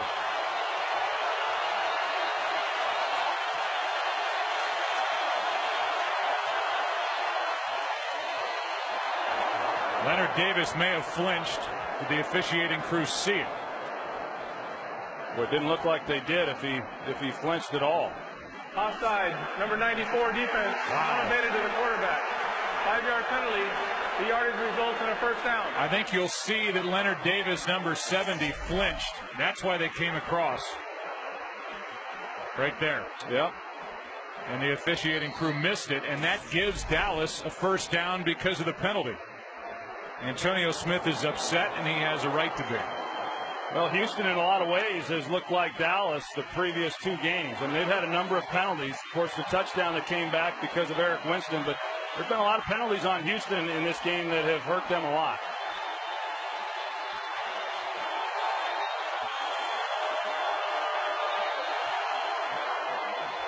Romo fires it. Pass is dropped by Miles Austin. Incomplete with 10:02 left.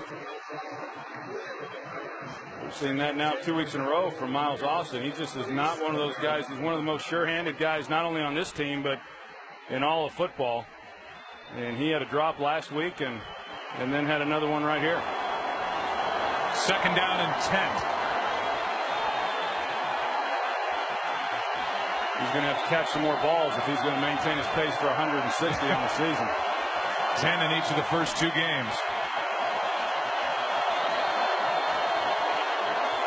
Pass is complete. Defender fell down. Roy Williams on the loose. Into the end zone. Touchdown, Dallas. No flags.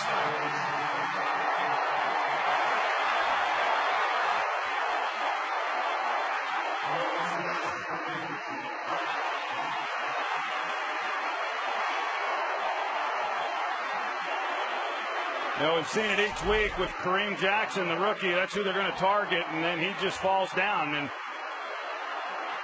pretty good route again by Roy Williams, but when you're locked in man coverage and you go to the ground, there's no blanket in the back to come help you out. Safety's trying to get over the top and help, but you know, you're on an island out there on the outside in man coverage, and it was over as soon as Roy Williams got it in his hands. What's gotten into Roy Williams? His 2nd touchdown catch of the day. This one good for 63 yards. And he hands off another souvenir. Wade's all fired up. So's Tony Romo. 24-6 Dallas.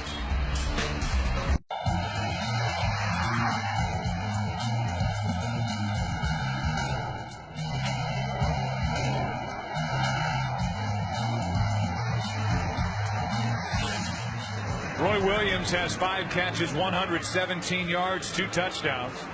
Only his second 100-yard game over his last 35 for a guy who was a Pro Bowler back in 2006 with Detroit. Second full year in Dallas. He has been a big part of it today. And now Slayton on the return. Beeler slows him down.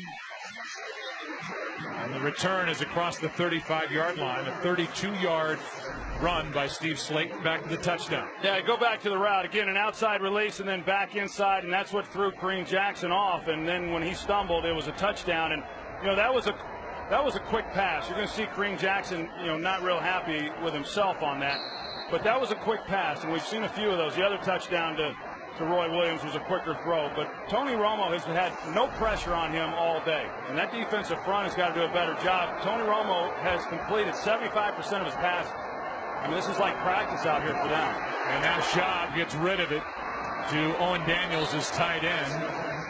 And Schaub is in the situation where the Dallas defense knows he's going to be dropping back to throw, and that's when Dallas usually is good at pinning their ears back and coming to get the quarterback. No doubt, and I think you come into this game and you say, okay, Houston, even though they haven't done a lot today offensively, you know, are they good enough on defense to do what they want to do?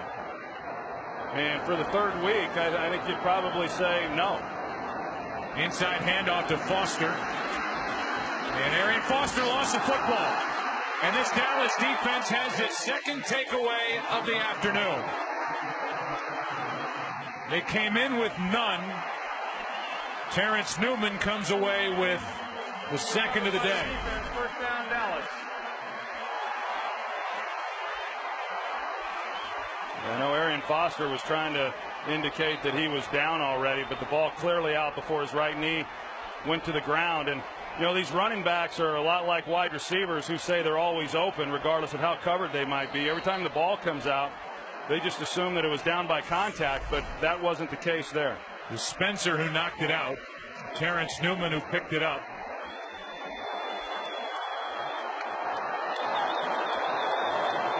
And from the end of the first quarter on, Dallas has pretty much dominated this game as Marion Barber carries it straight ahead for 5. Let's go for a game break. Here's Kurt.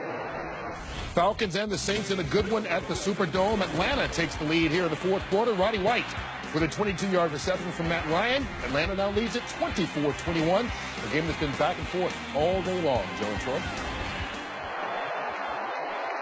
So a good game there, and here it's 24-6. Kozar still out as they've got his right knee bandaged. Yeah, Montre Holland comes in for him in left guard, and Montre, of course, played in Week 1's loss to the Redskins, and I thought he did a nice job. Here's Barber again, bouncing it. And Marion Barber's got a first down for Dallas. You know, the Cowboys have gone with this running back by committee for a while now, with Barber trying to mix Felix Jones in. I know he's a change of pace back for Marion Barber, but when Barber is able to get on a roll, you wonder why the Cowboys just don't feed him the ball a little more often and give him a chance to settle in. I think they certainly will here in the fourth quarter in this situation. And like I said on that previous possession, they're going to keep feeding them the ball and running it until Houston makes a stop.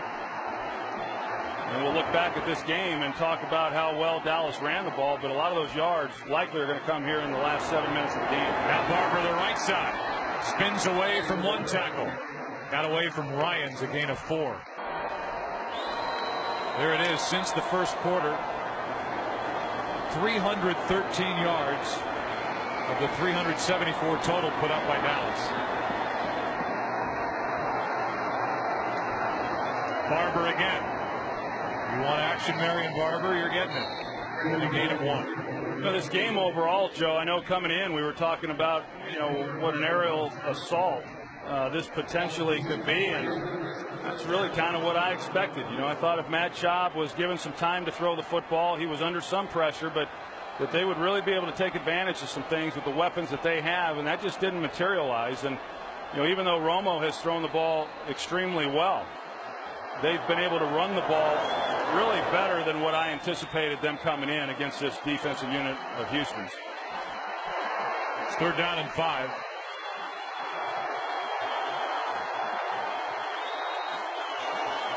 Now Choice.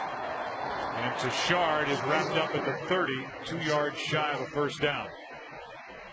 Is it fair to say that the Cowboys kept, now somebody's hurt, down at the bottom of that pile? That's that Holland or Gerard?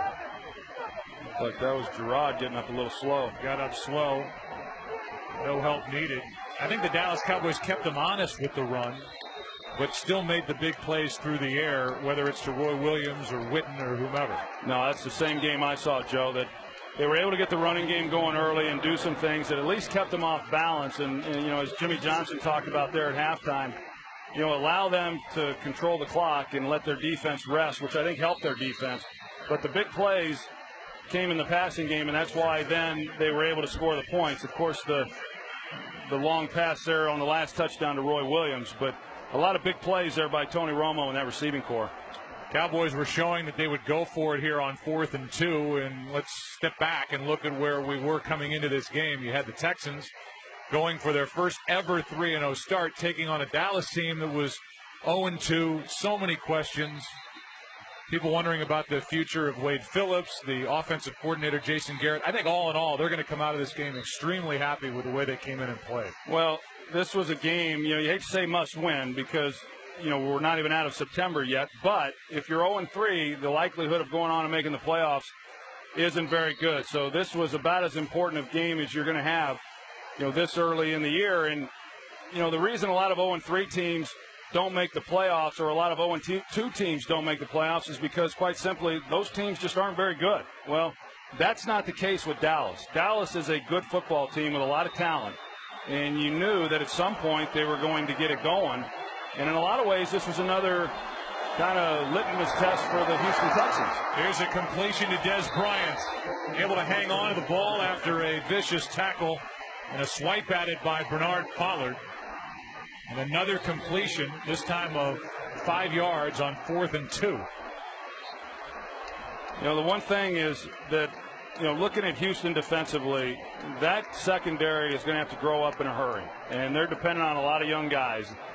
And before that happens, they've got to be able to get some help then from their front seven and getting pressure on the quarterback. And, Mario Williams, as good as he was last week on Donovan McNabb, he just was not a factor in this game. Here's Barber. If you go back to the first game in franchise history for the Houston Texans, their first victory, September 8, 2002, and it was David Carr in one of his highlights as he started out well, and now he is a backup. A 19-10 win over the Dallas Cowboys as they christened this stadium for the Texans. Then if you roll the clock forward, it's kind of ironic that Tony Romo got his first NFL action against Houston in a 34-6 Dallas win in Dallas in relief of Drew Bledsoe. And it's been Tony Romo's job from the halftime of the following game on. Meanwhile, David Carr is long gone. They have a good thing with Matt Schaub, who I know impressed you, not only with his play, but just sitting down talking to him as a leader with this team. But Troy, the defense has given up at least 24 points now in each of the first 3 games. It's tough to win games like that. Yeah, that's why I go back to the question of, as excited as everybody has been and still should be. I mean, hey, this is a team that a lot is expected from after the way they finished last year, winning 4 in a row. And then they open up the season at home in a big win against Indianapolis, a dramatic win last week in overtime against the Redskins, who apparently are better than what a lot of people thought coming in. But this was another one of those games. But is this defense good enough? And for 3 weeks in a row now, I would say no. They tell me they're not good enough to do the things that this team wants to do, at least as we talk right here. Now, they can get better, but they're going to have to get better. They can't rely. When an offense comes out and struggles a little bit like Houston did today, you've got to have the defense at least be able to keep you in the game. It's 3rd down and 5. Houston's now out of timeouts with 4:27 left in the game. Texans came in with a 6-game winning streak alive dating back to last season. It's 3rd down for Dallas.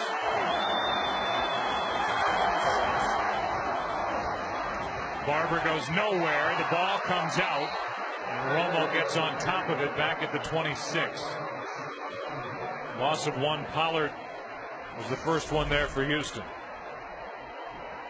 Well, Pollard, you see, I mean, he's just going right for the ball. It's the only chance the Texans have right now of getting back into this, and pretty heady play there by Tony Romo, alertly staying with the play and then falling on the ball. So the clock will continue to wind, and Chris Peasy in a very important moment in the career of Troy Aikman. Take a look. Your rookie year, you were 0-11 as a starter, and you threw 18 interceptions. Yeah. I don't have a question. I just wanted to remind you. Yeah. Thank you. That's on Cube this Thursday. Lunch with benefits, part of what you can find on your desktop at foxsports.com on MSN. That was just a little sampler of things to That's come. not the whole thing? No, that's just a piece of it. That's just like the appetizer right there. Really? You got to tune in for the entree. It gets better. It does? Hey, I don't know how, but it does. I mean, you'd think that that's as good as it gets, but it actually gets a lot better. Well, there you go. You've been on the Tonight Show. You've been on Letterman. You've done it all. And now I've been on with Peasy. Slice right? and Peasy. Have you been on? I have. You sound excited. Well, we didn't really get that much airtime promoting it. So you're upset? You. No, I'm not upset. A little bit. A little stating upset. facts. Here's a 40-yard try by David Beeler to make it 27-6. See if he can go 2 for 2. Shows off his big leg. He's got plenty of distance. It's been the direction that's the problem the first 2 weeks, not today.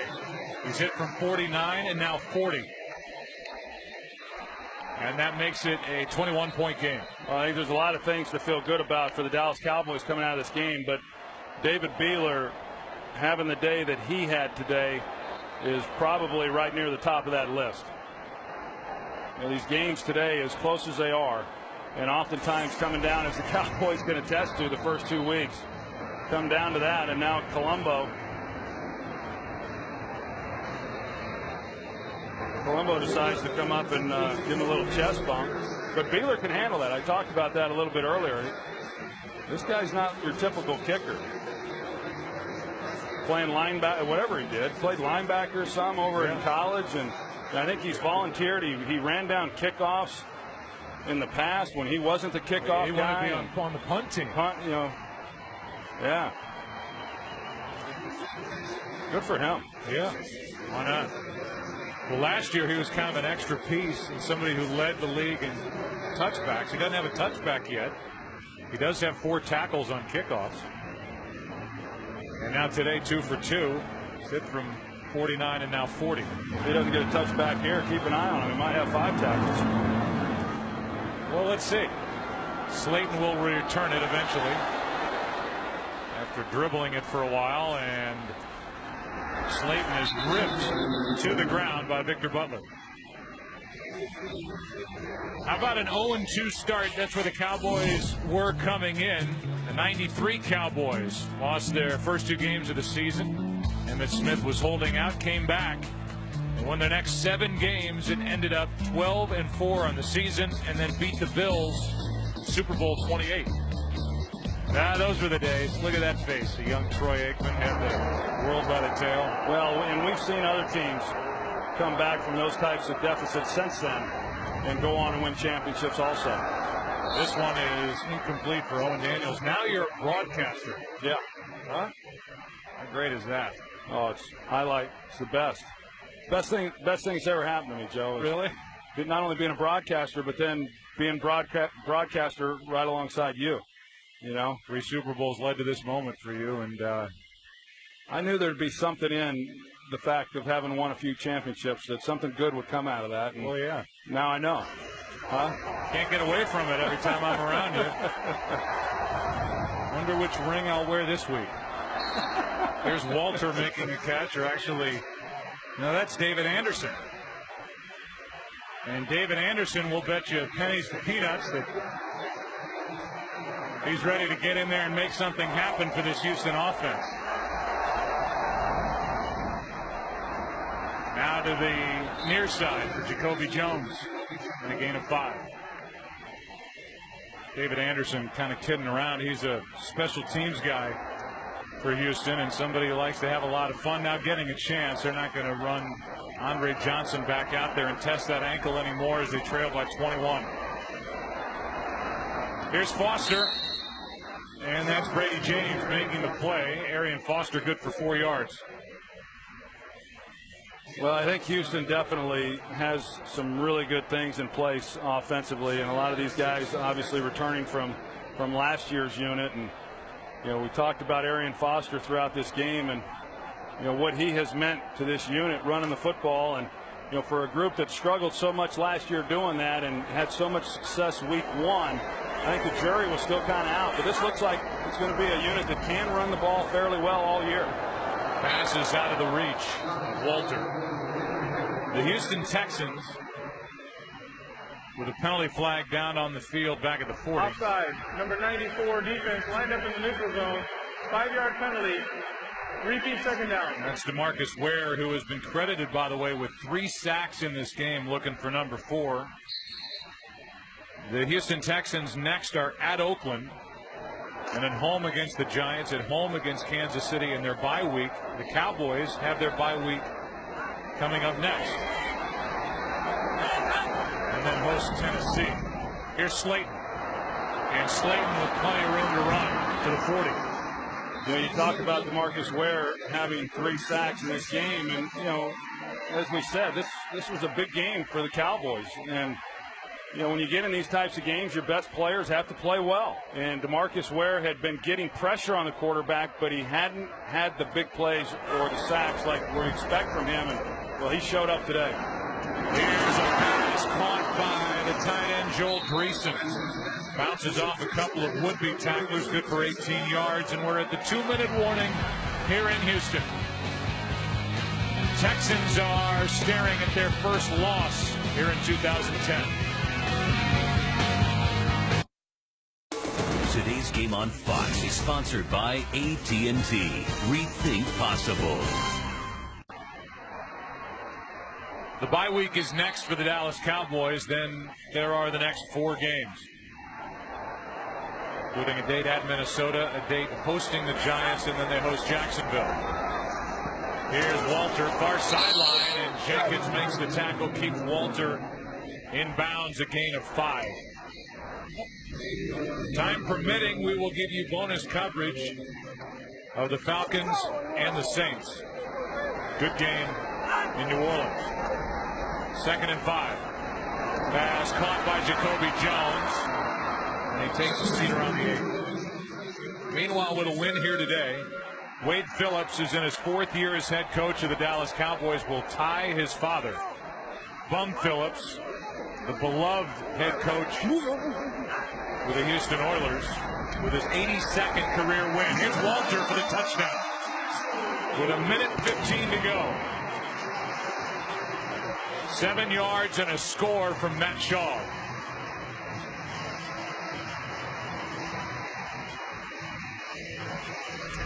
Now, the Texans coming in with this last possession here had under 300 yards of total offense. You know, you get in these situations defensively, you're playing things a little bit differently. Offenses obviously are still throwing the ball and trying to move it and score points, and so the numbers get a little bit skewed. But this has been a Dallas defense that, going back to really week 3 last year, has been hard to move the football against. Not many people creating many yards against this unit.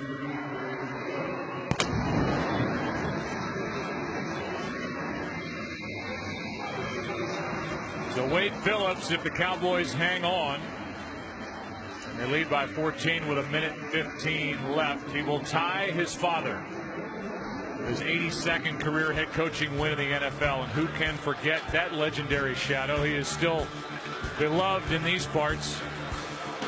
55-35 record with the Oilers. There's a young Wade Phillips who was with him, coordinating the defense with the New Orleans Saints, which is where Bum ended his coaching career in 1985. Led the Oilers to 2 AFC championship games, lost to the Steelers in both. And for Wade Phillips, this was one that the Cowboys needed. Meanwhile, Bum is 86 years old, lives in Texas, wife Debbie. Gary Kubiak was Bum Phillips' ball boy for a short while here in Houston, back with the Oilers, and Bum was quoted as saying, "I can't lose." There's Wes Phillips, Wade's son, who's an offensive assistant for the Dallas Cowboys. Bum said, "I can't lose. It's my son taking on my favorite city." Yeah, he loves the city of Houston, no question. And the onside kick went off Bennett and may have been recovered by Houston. If it is, it adds a little bit of intrigue, but remember, Houston's out of timeouts and the Texans have it. And there is David Anderson coming away with the football. Well, Martellus Bennett had an easy opportunity. I mean, that's the bounce that you hope that you get. It's high in the air. You get a chance to come into it and cradle it and make the catch and then protect yourself. He just failed to make the catch. So the Texans get the onside kick, but they have to get down the field 2 times with no timeouts and get it into the end zone. with 1:13 now remaining. So a little bit of drama left in this game. And you talk about Bunk Phillips. Boy, those were some great years here in Houston. The Love You Blue and Bunk Phillips roaming the sidelines with the cowboy hat. Here is a pass nearly picked off by Brooking. Intended for Owen Daniels. It could have been the third takeaway by this Dallas defense, having picked up none in the first two games. And the one turnover I think that that Dallas got when they got the interception by Michael Jenkins, Dallas had to start that drive, excuse me, on the 10-yard line. Had to go 90 yards, and they did it. And I thought that was the drive there that really broke the back of the Texans. Now on 2nd and 10, Schaub over the middle, pass caught by Walter, but now the Texans have to hurry up, get to the line. Under a minute to play. 22 yards to Kevin Walter.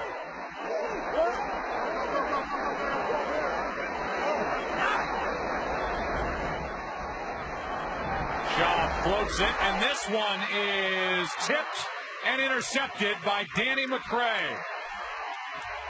And that is takeaway number 3 for this Dallas defense as the rookie gets his first NFL pick. Gary Kubiak is on the field to complain about the call. Let's take another look. The left hand of Slayton off the right hand of James, and then you can see why the ball was intercepted. First down, Dallas. You can see why Kubiak's upset. As Danny McCray, did he have it clean going to the ground? Well, that was close. He had that one. He cradled the top half of the ball, and the ball comes down and definitely hits the ground. But did he in fact have possession?